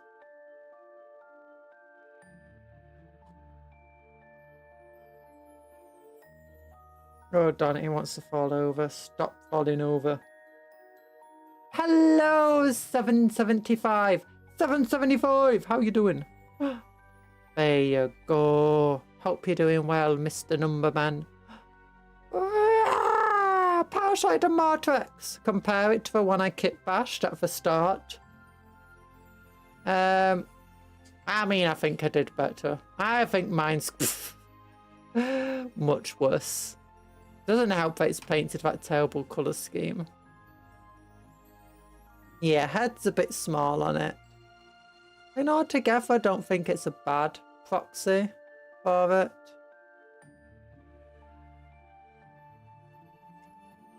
Very similar sizes. Just mine's on a bigger base because that's the only base I had at the time. And let's compare it to Farseer. Emo Farseer. Don't fall over. I wouldn't bat an eyelid if it told me it was just wrong base size, lol.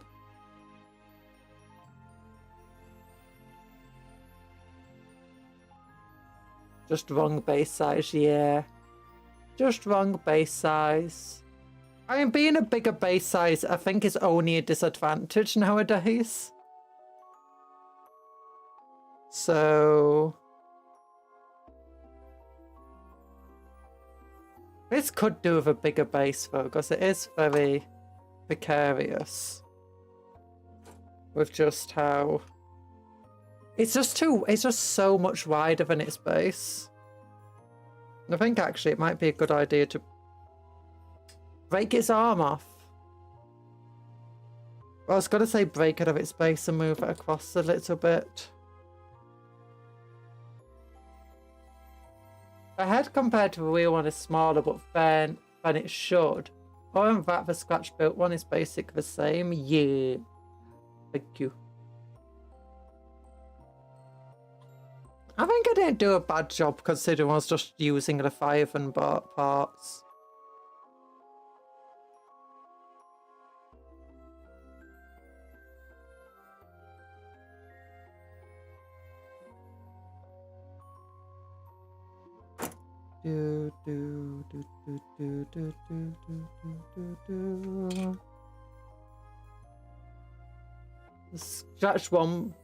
Scratch built one, skipped brain day, lost synapse keyword.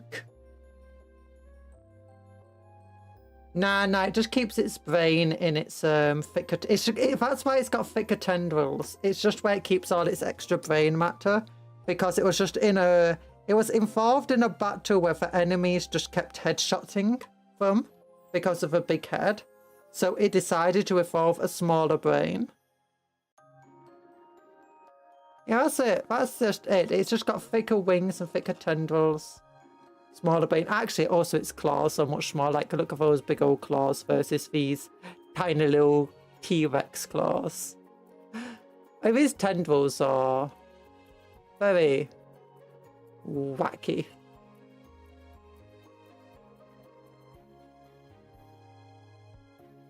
But yeah, let's look at this now. Raw, get ready to fight. Step! Oh. Right through the mouth.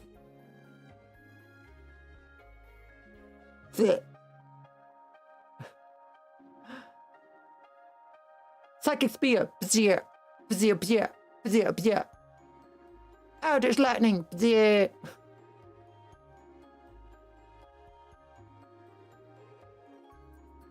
Oh gosh. Okay, now we've just got to build this dude without any instructions. How hard can it be? We've also used his head up, so we're just gonna have to... I mean, he does have a head without a helmet. But... Get ready to fight vile creature. Gets overposited. Lol, now your rippers. Sucks to suck. It's... The thing is, you have to hit with that. And trying to hit an Eldar with that thing is gonna be a bit difficult. And then it's got its psychic shield and it's good armor.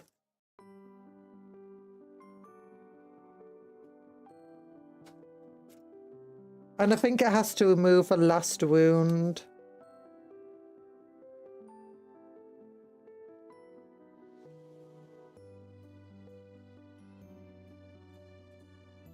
And to be fair, this guy would just... The Farsi will probably just aim to kill you at range before you even come in.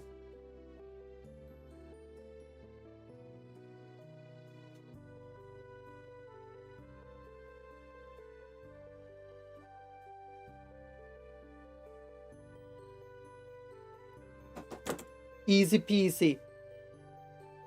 I think the only thing the Eldar would get is the invuln save. Hits on 2s, wounds on 2s, goes toughness Eldar. 4+ invuln is not bad though. So... But the biggest thing you'll have to deal with is it just throwing a psychic spear at you straight away and just being like, okay, hits on 2s. Wounds on strength 9, toughness what, 6? 3s. AP minus, I don't know. Damage, I don't know. It'll do a lot of damage. I've already got the Eldritch attack of D6 attacks at strength 6, AP minus 1. Damage, whatever. Feels like it could easily kill you in one shooting phase.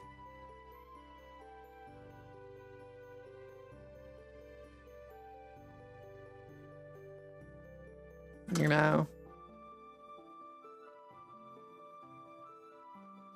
Okay, Stephanie has to get his wheels on first. Especially that back wheel.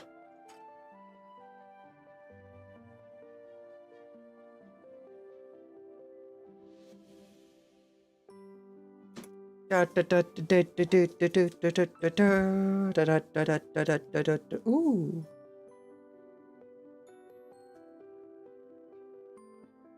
I wonder if we're going to release any more bike models or any of the Space Marine chapters. I want them to release bikes for guardsmen. That would be cool. Like, just as an alternate Rough Rider. Actually, it'd be really, really cool if Games Workshop just straight up released alternate models. So, like, we've got 2 sets of models that can be used for the same data sheet. Like, that way they can have a biker model for Rough Rider or whatever. Because they already release upgrade models.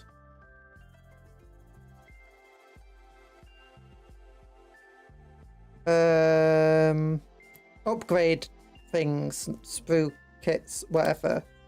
Like for upgrading your Space Marines to a different chapter. And the kill team seemed purposely designed for kit bashing.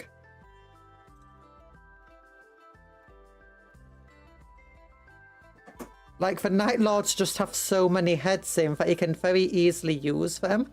Buying a single box of Night Lords can help convert a lot of Marine and Chaos Marines into a single into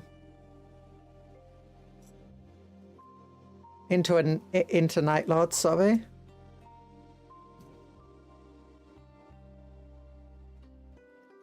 It's a Farsi, isn't it? So only 4 wounds. 4 wounds, yeah!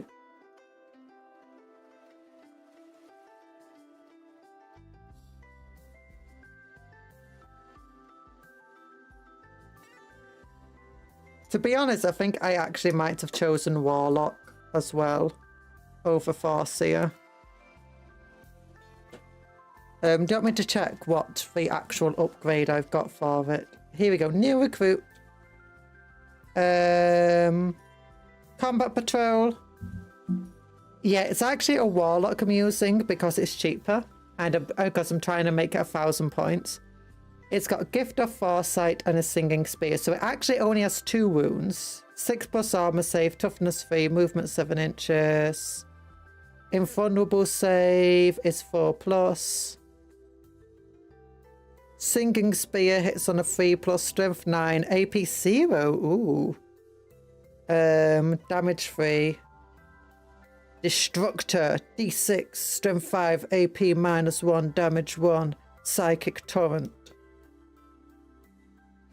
In combat, Singing Spear gets 2 attacks, hits on 3, strength 3, damage 3, psychic.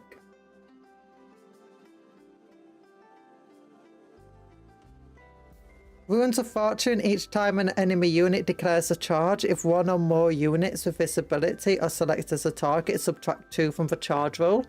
Ooh, so that means you might even struggle to get into combat. Each time this model is selected to shoot, until the end phase, add 1 to the attack strength characteristic of its destructor weapon. Ooh, that's cool. Attacks and strength characteristics, sorry. Add 1 to the attacks and strength for each friendly Eldari Psyker model within 6 inches. Oh, there's no other Psykers. Actually, no, for Ace, because I think the Corsairs can be upgraded to Psykers. Gift of Foresight. Once per battle round, you can target this bearer's unit with a command reroll stratagem or for 0 CP. Ooh.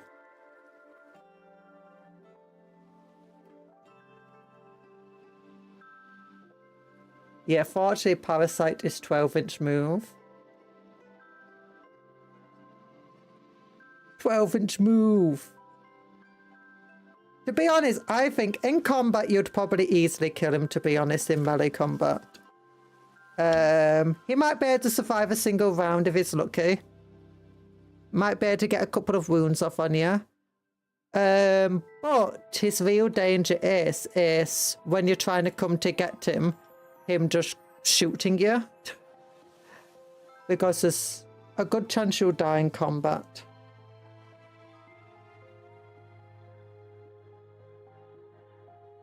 As cool as it is.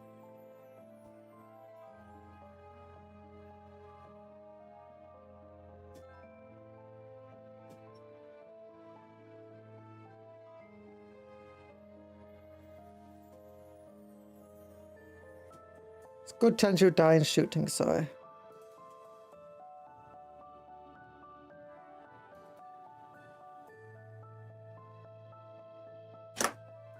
Da, da, da, da, da, da, da.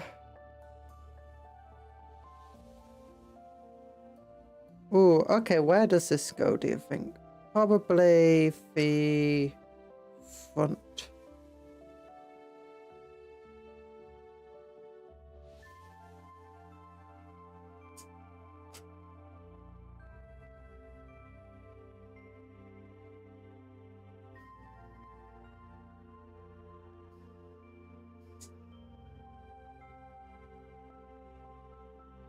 It would go like that and probably fit into here somehow. Yeah.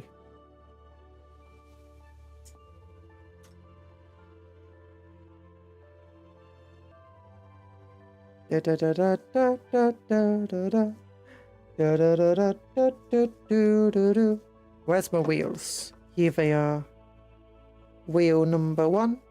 Wheel number 1. You're a really, really cool guy.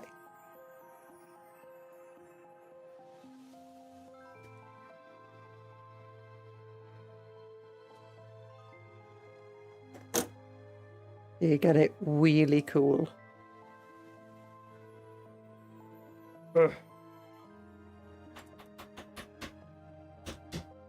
There we go.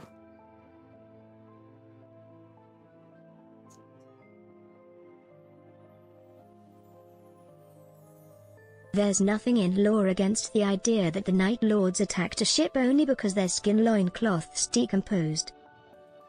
I mean, to be honest, that's probably exactly what happened in lore.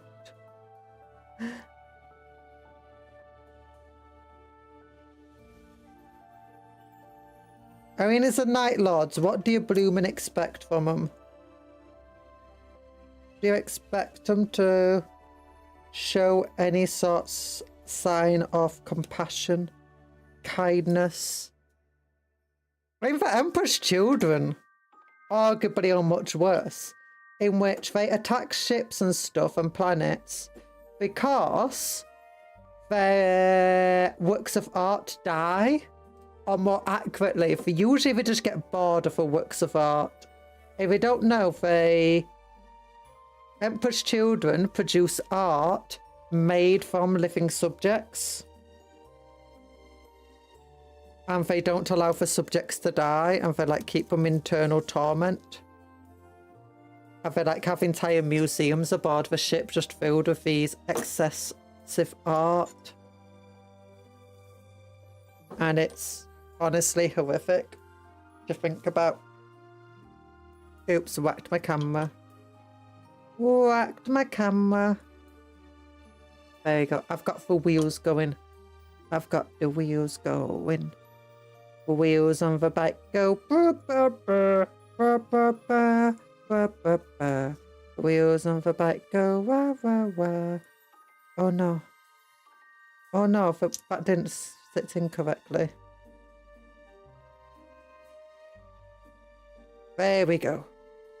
2 wheels. They're having a really good day, they are. Oh, you can never escape the jokes.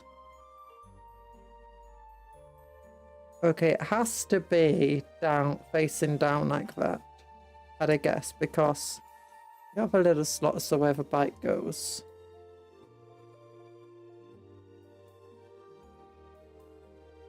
See, that's how that goes.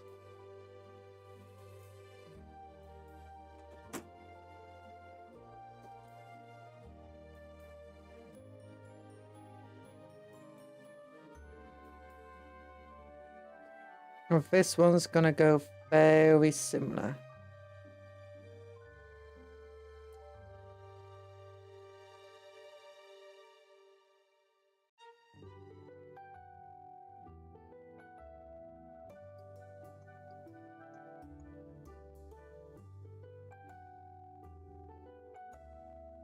Oh, darn it.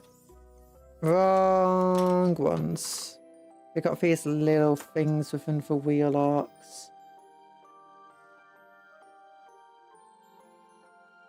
Okay, if that one goes with this one, because that's got like, it's not a perfect circle. This one's a little triangle in it. Hello, Elite Trainer. How you doing? I hope you're doing well.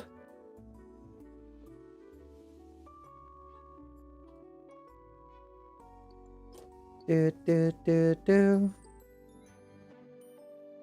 I am doing fine and dandy. I hope.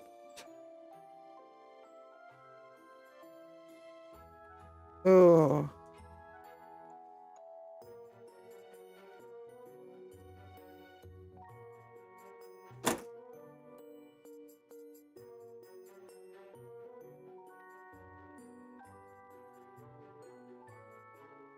Okay, so this is gonna go on the front of a bike like this somehow.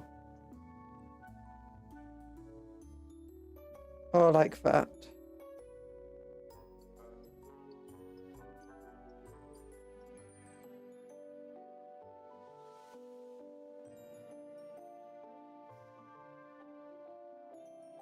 Why is it just turning around freely? You're not meant to turn around freely.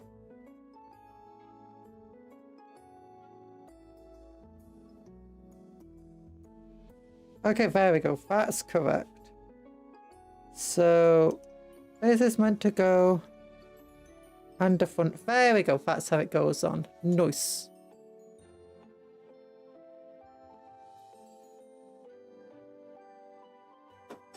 It's only this wheel.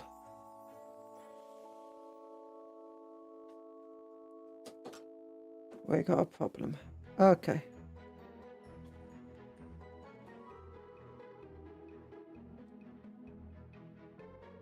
Just get all of this all glued up. There we go. And then, oops, I forgot. And then doom. Doom. That goes like that. How big is your pile of shame? It's ridiculous. It's not a pile of shame. It's a pile of definitely going to do it soon. And it's not that, but it's just, it's a good set.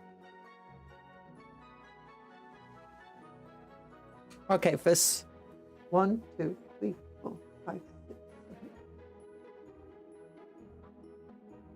7. 13 boxes high, but most of those boxes are the size of... It's not a pile of shame if you have no shame. Like 2 or 3 others, and it's too wide and it's too deep. There's a lot of boxes.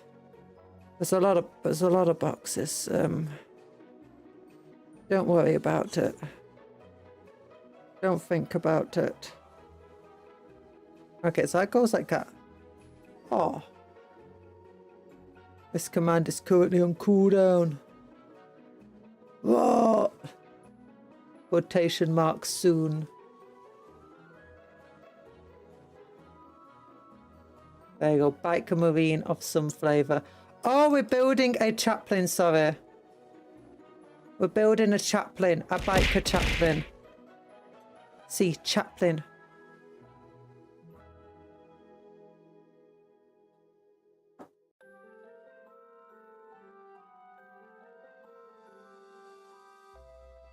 And why did you bombard me? That's so mean to learn. Oh my goodness.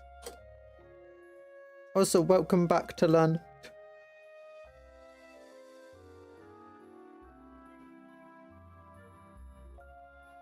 There we go.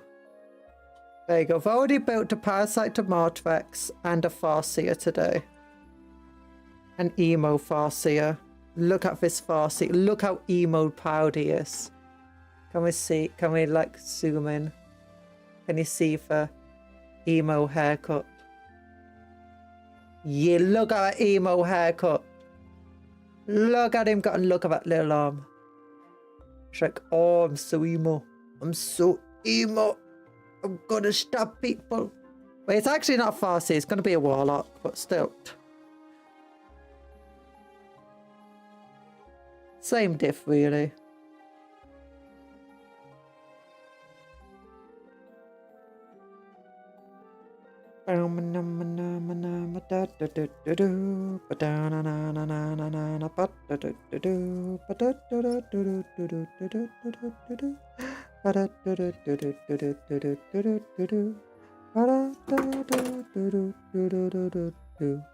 Okay, this bit goes into here. Into here. Into here. Into. This goes into here.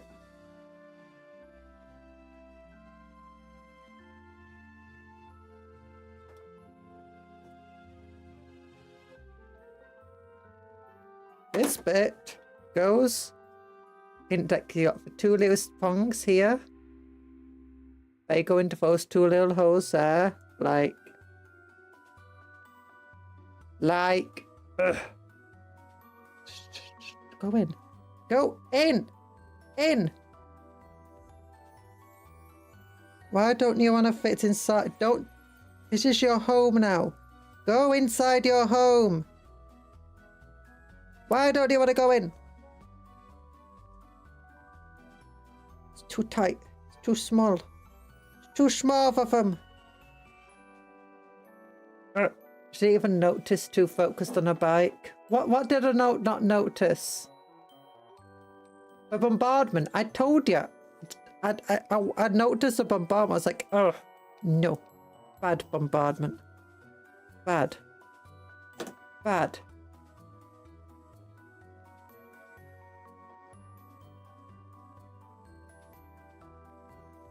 I cut off the prongs and just put it in anyway. Seat. Yeet. I'm dodging. Can't hit me. My head's over here. Behind Cuptle. Ow! Why do you throw an empty can of beans at my head? At least make it a full can so I can have a nice cup of beans and toast later. And eat some bread over here. I want some bread. From a toast. Cupcake. No! I'm not a cat! My theory still remains correct, but she only reads messages when they are misspelled.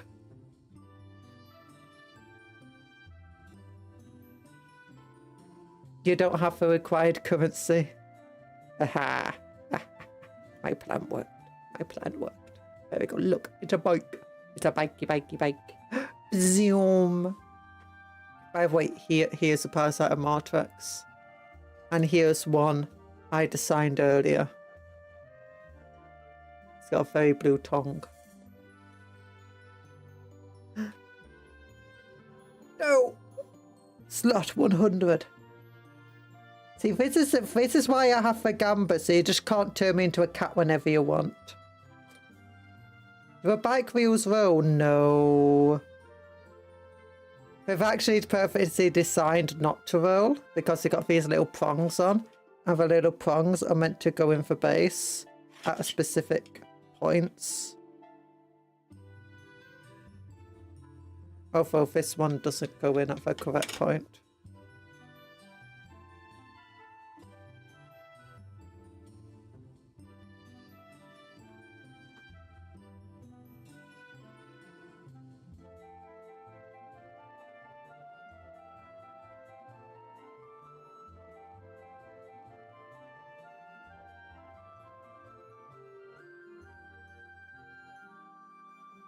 There we go. Seat is meant to do that. But we still got exhaust to put on it, and pedals is a little pedal bike. It's got little pedals on it. My disappointment's immeasurable. My day is ruined. I mean, at least it's got a cool little, it's got a tactical rock it has to be glued onto.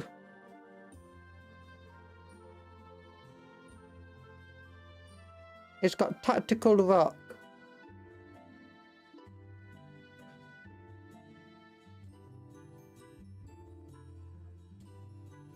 Everyone loves a bit of tactical rock. Look, if I got my own Warhammer model, let's say Games Workshop decided they really loved me. And we're like, hey. We really like your content, so we decided to add you into the game. I'm like, that means I exist in the 40k universe? And they're like, yeah. I'm gonna be like, do you actually hate me? Why do you want me to exist in a 40k universe? Because you're correct, we do hate you. We want you to suffer. Even if it's only in fiction. I'm like, fair enough. At least you're honest with me. And then I'd be like, can I have a big old tactical rock? I would be like, yeah. Have a big old tactical rock. And I'll be like, yeah, tactical rock boy. Ugh. Why doesn't this want to go? Maybe it doesn't go there. But where else would it go? Where else? I don't know. I've got that shoulder pad there. I want to replace that shoulder pad with a Black Templar pad.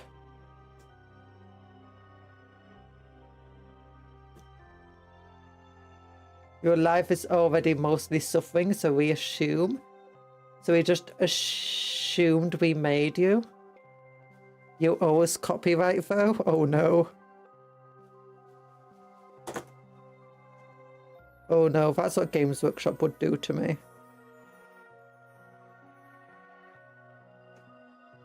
That's what Games Workshop would do to me. Why are you being so accurate?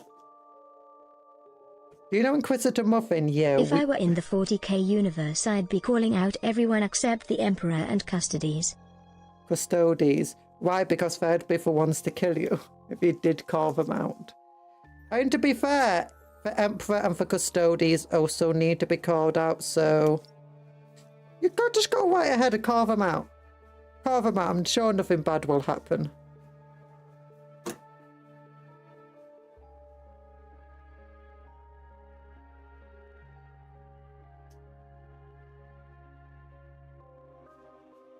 Okay, this goes like this. Nice choice of last word. I'd call out for Emperor's dead. The Emperor's not dead though. He's very much alive, just in a state where he wishes he'd rather be dead, maybe. I'm pretty sure if they just let the Emperor die, he would just come back naturally, you know? With his entire being a perpetual sort of thing going on.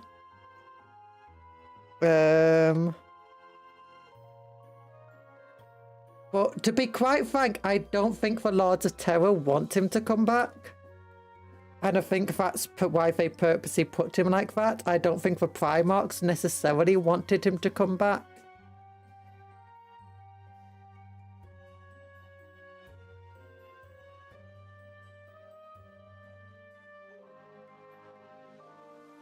That's my conspiracy theory for the day.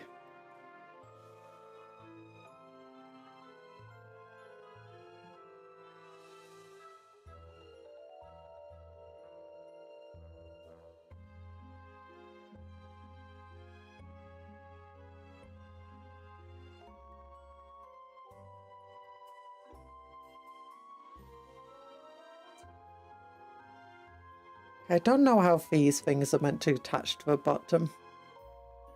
If we even meant to go there.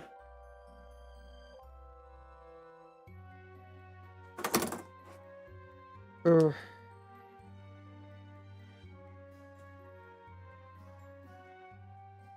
Yawn, yawn.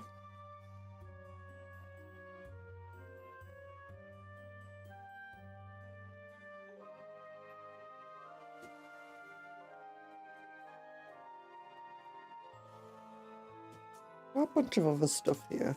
Oh, no other books meant to go.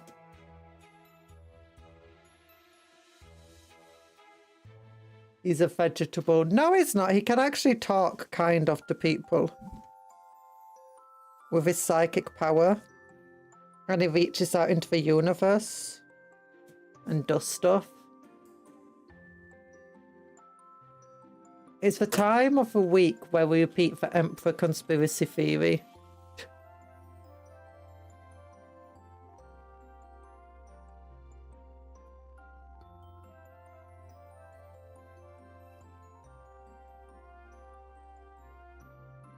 There we go. Book. Book. I don't know. How being a perpetual works, I mean, Vulcan was injured so bad once that it took years for him to come back. Emps is basically living a dope. Yeah, but if it took him off a life support machine, I imagine that Emps would just eventually have regenerated. Like, maybe just gotten a new, but I don't even think he would have kept the same body. I think he would have just, like, his old body would have just, like, dissipated, and then he would just reappear one day out of nowhere. That's how I think it would go. Especially since he's, like, way more powerful than any of his sons, including Vulcan, so...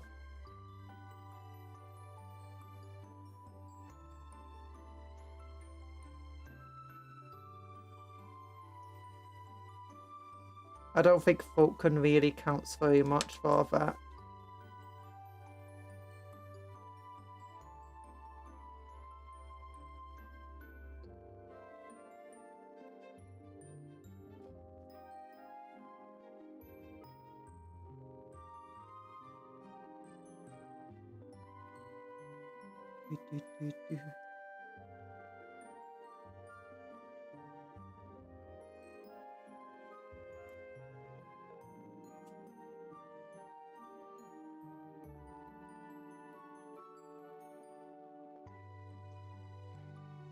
Eventually, it's a point. Who knows how long it... I think it would take less than 10,000 years, though.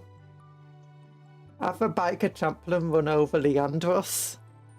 I don't think I can do that since I don't have a Leandros model. And Leandros is an ultramarine. And I ain't painting no ultramarines. I jest.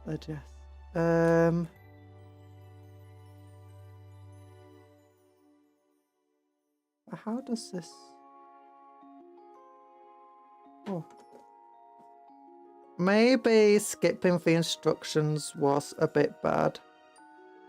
I'm trying to figure out how the square block goes into the triangle hole. The diamond... Oh, wait. it goes at an angle. Okay, that's how. There we go. That fixed it. It's an angle. It's an angle that dangles. Dangle that angle. Why wouldn't you read the instructions? Because the instructions are in a magazine that's in a cabinet that's got a load of Warhammer boxes in front of it and some cola, and I can't be bothered grabbing it. And to be honest, I find it fun to just build without the instructions.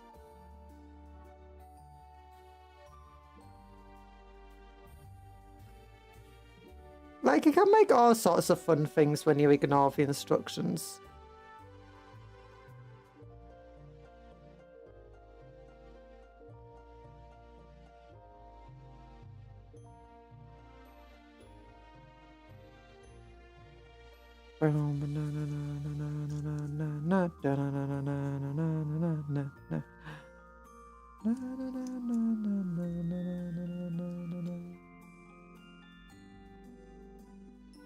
Is this?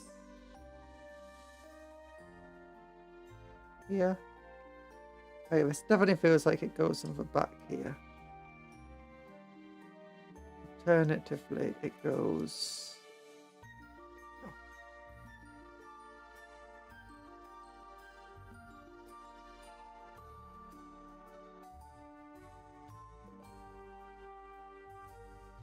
goes there. Imagine that goes there.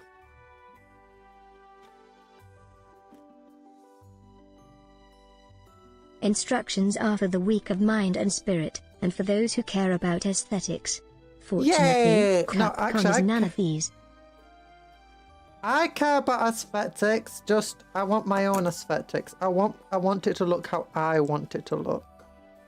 I don't want it to look how they want it to look. You know, they can have it looking whatever way they want. I want mine to look, you know. Like, see, look what we did with a Farseer. We ignore the instructions and we get a cool little emo Farseer with a cool spear at a different angle and a nice sword. Yeah. And then we get spare bits like this cool hand reaching out. Oh! Put it in the mouth. Reaching out the mouth.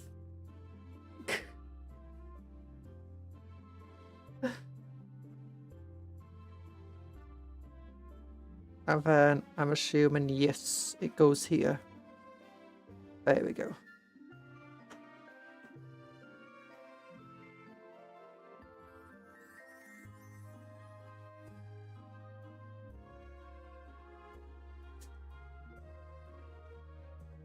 The angle at the dangles is an angle that you love.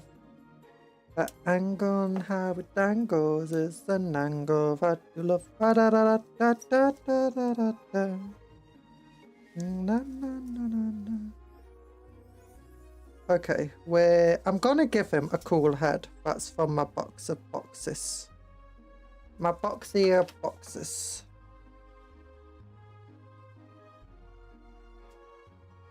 Okay, got that thing here, and then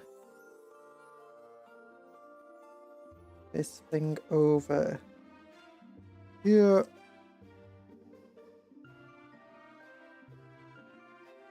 Yeah, take out this thing here.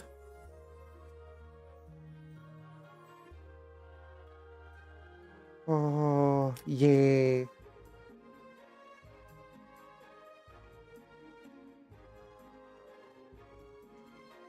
That thing. And now I need to go into my bits box to get hold of a cool little head I want. And I want to get hold of a shield. Not a shield. Something else. I don't know. Oh, shoulder pad. There we go. Cool little shoulder pad. Yeah, like this one.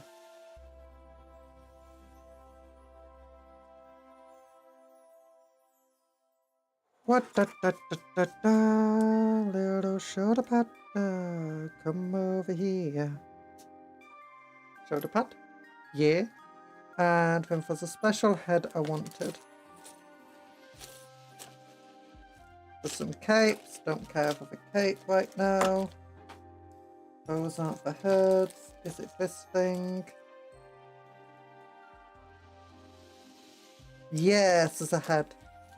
There's a resin head over here that I got for free. How are you doing today? I'm doing lovely. Well, Ace, I'm doing okay. My stomach has been a bit bad. I've struggled getting my daily exercises done. Other than that, it's been pretty good. It's been pretty good.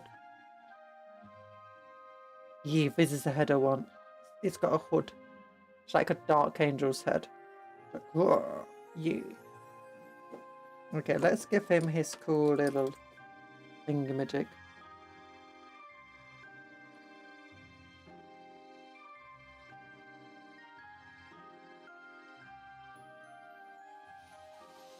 There we go.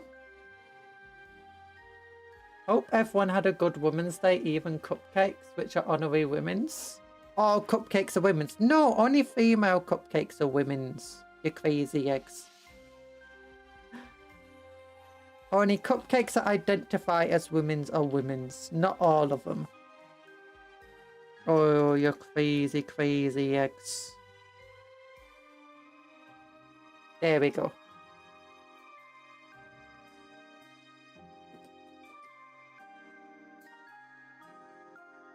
No, not honorary. You can't just steal honor like that to learn, or to learn trying to steal honor.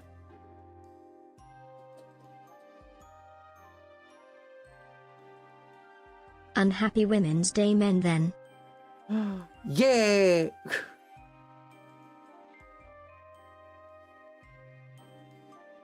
Forgot for 2 men. Forgot for 2. Okay, wait a minute. That leg goes here.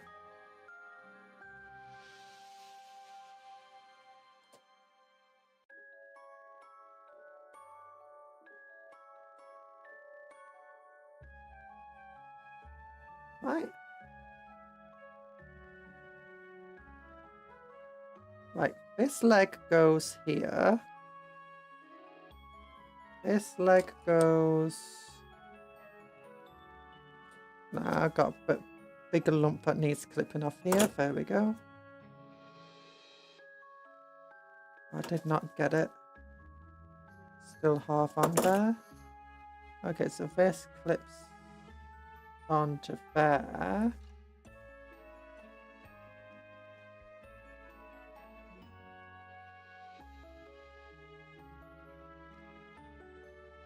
So, that's how that goes.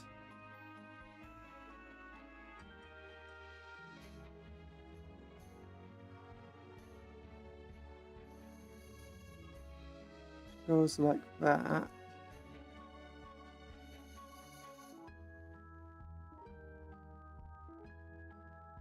Okay. Whatever, I'll trust it.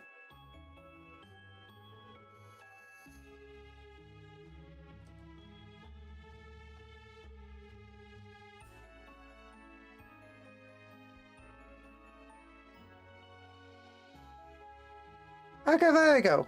It fits in. It fits in. Maybe I was just holding it wrong this entire time. Probably. Probably.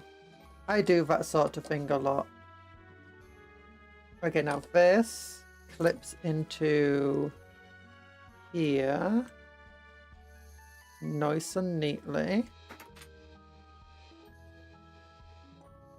People are saying that Space Marines on bikes aren't very good at the moment, the Outrider squads. Not sure what that's about, but I'm hoping it's not true, because Outriders had never been great, but they've always been cool. Hey, Bats, how you doing? Happy Women's Day! Happy Women's Day! Yeah! I only heard about it earlier when someone was on the Discord saying about it. I was like, oh, was it Milo? Milo? Somebody? One of you? There we go. Yeah. It goes like that.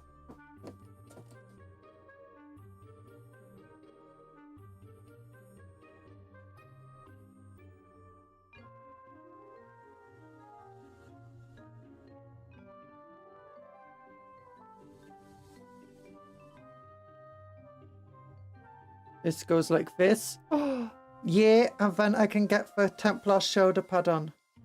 That does not want to fit on. What do you mean you don't want to fit on? What do you mean you don't want to fit? You know, this is why I have incredible thumb strength.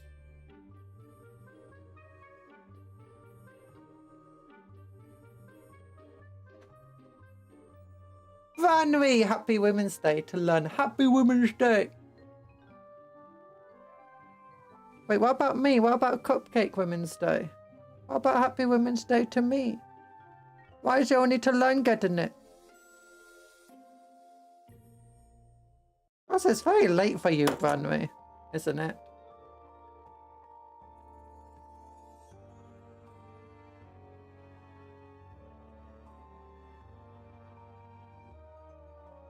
You're a cat cupcat. I'm not a cat, I'm a cupcake.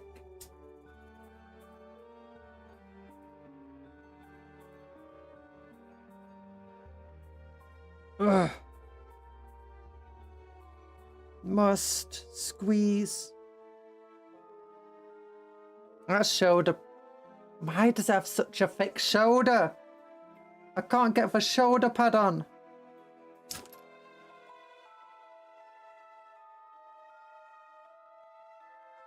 A bit went flying off somewhere, but I'm not sure what bit it was. It bounced off my chair and hit my toe.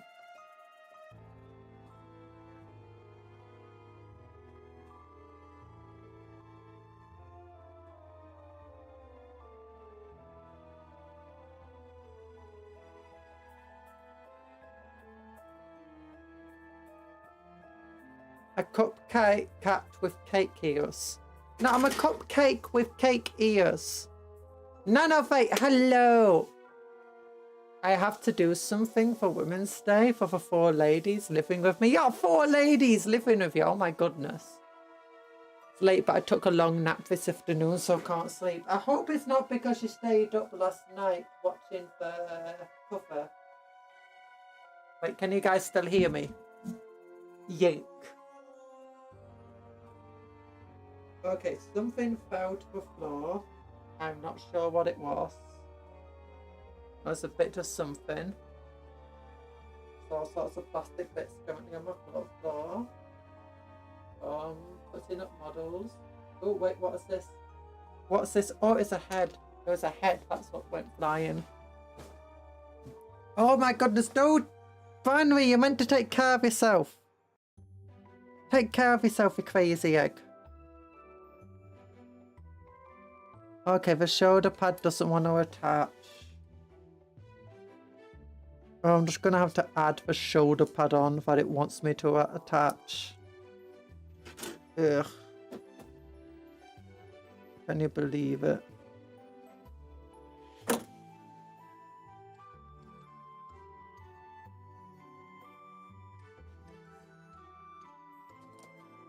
Only one is romantically involved with you. Oh.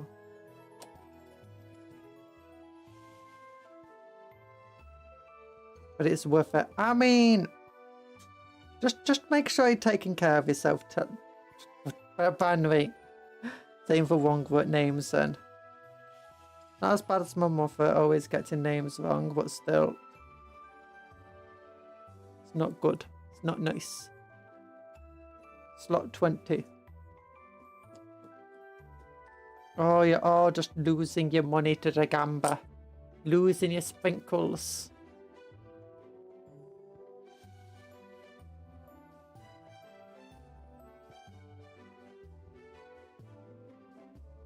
I wanted to add the Black Templar shoulder pad. That's difficult. So I'm just going to have that little cool head on.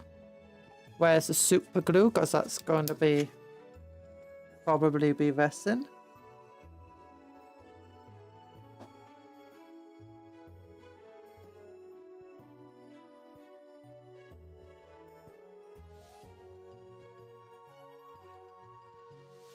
Yeah, big old hood.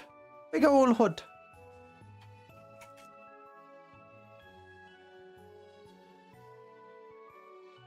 Okay, then we got this thing we want to attach to the bike.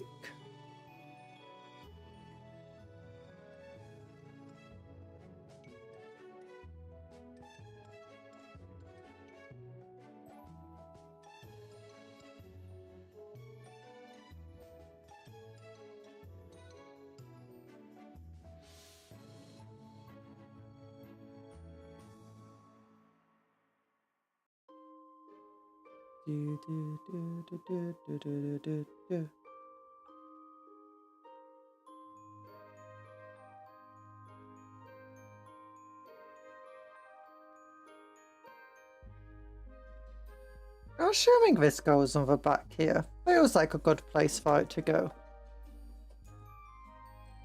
Maybe I am. Oh.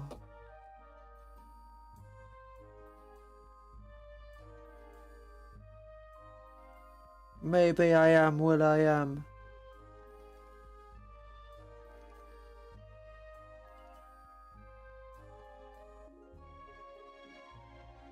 There we go.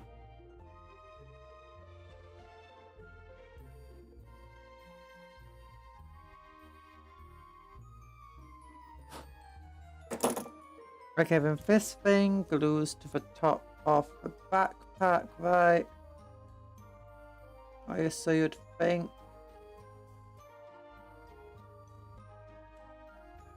I think that's meant to go on top of a backpack. Ah. Did I accidentally break the backpack? I might have accidentally broke the backpack. I'm googling it. I'm googling it. Warhammer website. Warhammer 40k. Space Marines. Right, Templars. Where's the chaplain on a bike? Chaplain on a bike. Chaplain on a bike. How do you look?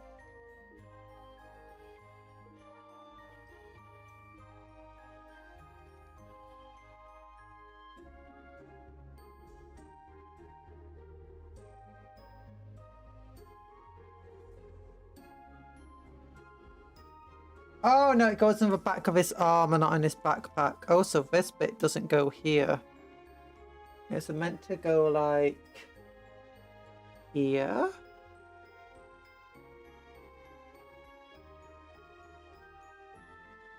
Somehow.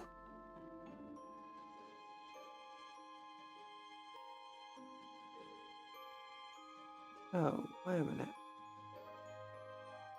Is this meant to go all the way down here?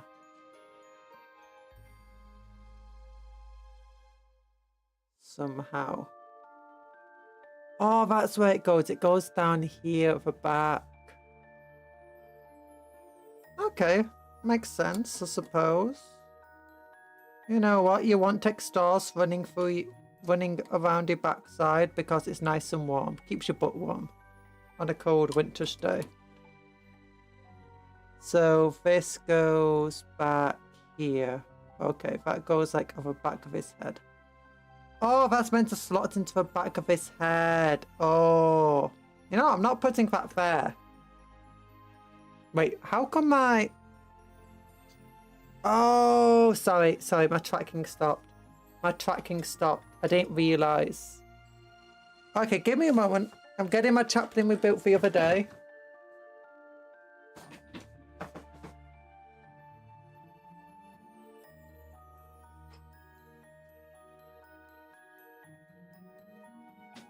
If you remember, we turned the librarian, Tigerius, whatever his name is, the Ultramarine librarian Grandmaster into a chaplain of a Black Templar.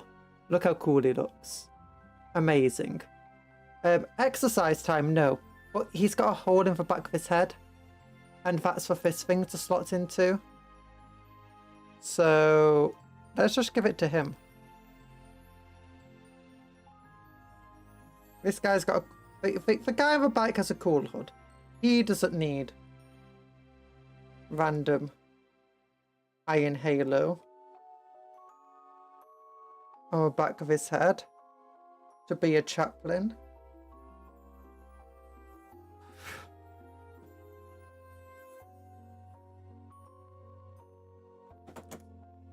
Okay, just get in there. A bit difficult, but it'll be fine.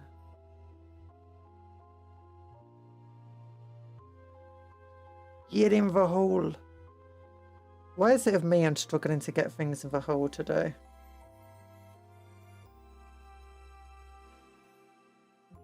And there's some holes and I gotta put a little plastic piece in. Doesn't work.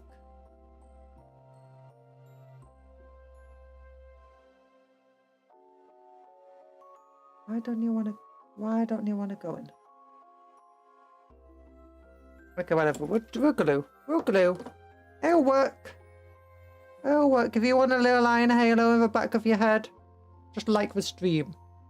And my little servitors, cupcakes that will come around, will just float to your house with a little iron halo. They'll cut off your head, stick an iron halo in it, and stick your head back onto a random body. It has to be a random one. I'm sorry, that's just the rules. It was originally always back to your own body, but then the servitors got very upset and they made mistakes on purpose, which we couldn't have. So instead of fixing the servitors, which would have cost us like a whole 20 quid, we just decided to make it random and the servitors work that way. So yeah. Oh, look at him now though. He's got an iron halo and no hole in the back of his head. He's not got a holy head, but he does have a holy head. Yeah, this guy's cool. I like this conversion we did of him. Oh, Tigerius turned into the greatest chaplain. And then we got a chaplain here who's, I mean, he's okay. He's Not this dude, though.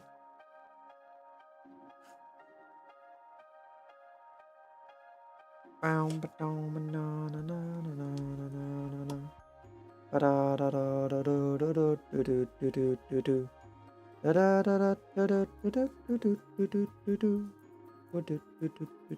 it's not even moving. It's got his foot on the ground. I mean, they could at least do like a little scrapey thing behind it so it looks like it's doing that cool thing the bikers do. Have you ever seen motocross race? Not motocross racing. Why do I say motocross? Have you ever seen track bike racing where they go really close to the ground and sometimes if they want to do like a corner really sharply, they just put their foot straight into the ground and they just like, and it's like a handbrake in a way, the way it behaves. And they just go keeping all the revs and power of the engine while slowing down and turning sharply. Rapidly changing velocity. Pretty impressive. So it could be like, I've had these like sparks going up behind him, like bits of stone as his foot carves through the ground because he's a Space Marine in power arm on a 3-ton bike. Oh, that would be cool. That'd be cool. Oh, it'd be cool if this entire thing was longer and covered the entire base and had like a deep groove for where like the bike was going. Oh, that would be so cool. Look, if I was a Black Library author, I would write about the bikes the Space Marines have and how they're riding along and they just leave behind these like 10-inch deep grooves wherever they go as they just cut through the ground rather than just driving over it. That'll be cool.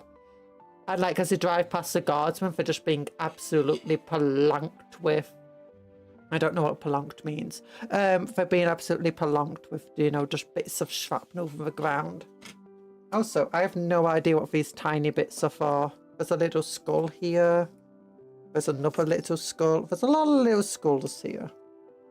I don't know what it is about chaplains and their love of skulls, but this chaplain, a lot of spare skulls, which I'm going to use to decorate other models rather than just using it for this model. Spoo goes into a spoo bin. Yuck. But there we go. Models we built today. Put these in the spare bits pile. Models we built today.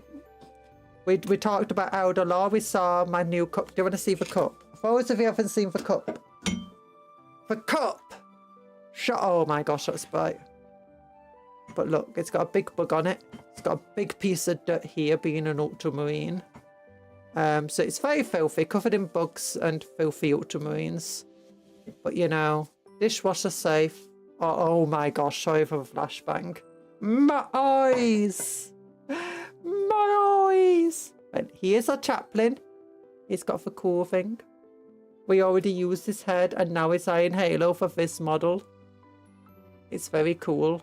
I like it very much. This model is kind of, it's okay. When we got a Parasite to Mortrex, an official actual Parasite to Mortrex now, not just my old conversion of one, my old proxy. And then we got our Farseer, who I'm actually planning to use as a warlock. And obviously he doesn't want to wear a helmet because, you know, he's a named character in a story. That means he's going to win.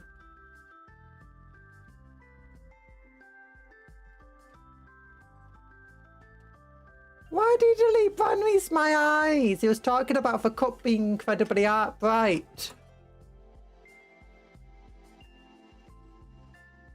Wow, bright cup. Look at this. It's like the world's brightest material.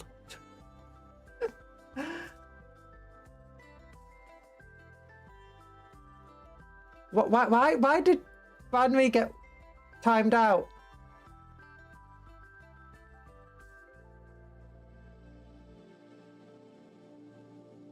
So like, did you accidentally time out Banwy?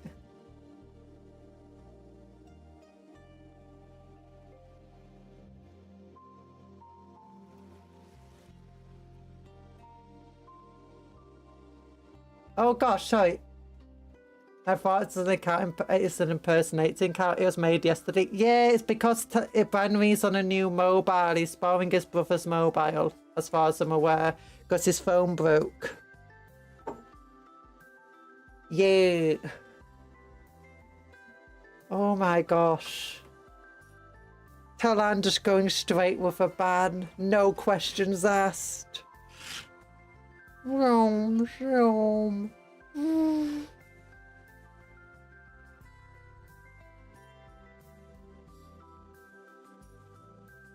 Also, for some reason, the chat updated on my screen way earlier than it did on the chat that I actually read for some reason.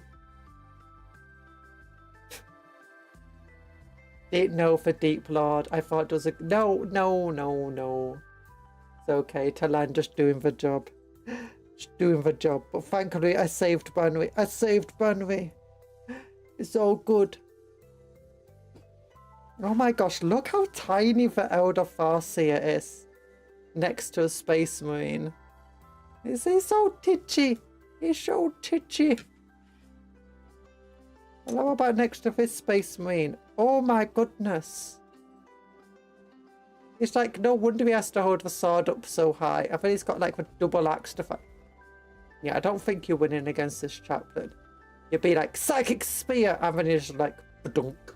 It's like, Eldritch Blast. And it's like, Axe. I don't believe in your magic. Magic ain't real.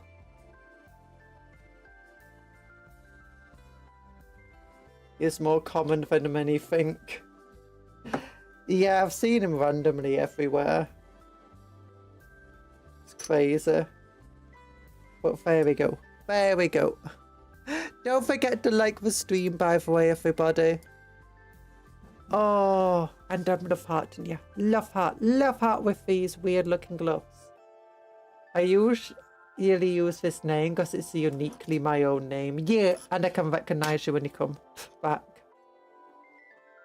Yeah, I've seen them everywhere. I've seen them on Killia's streams. I've seen them. I mean, actually, most of the places I've seen them in the places I've raided. So I'm afraid that, like, I'm spreading an infection.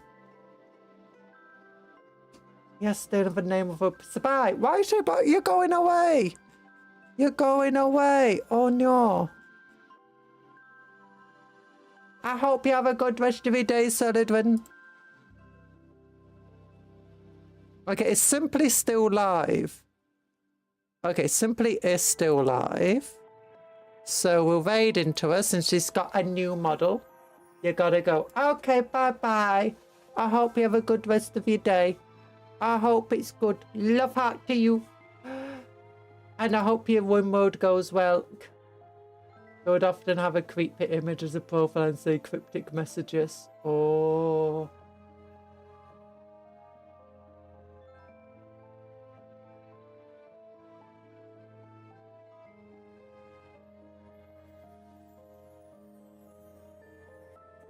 Weird guy. Okay, I'm just looking at Simply's stream, seeing how far in she is. I blame Cuptle. Don't blame Cuptle! Cuptle's never done anything wrong.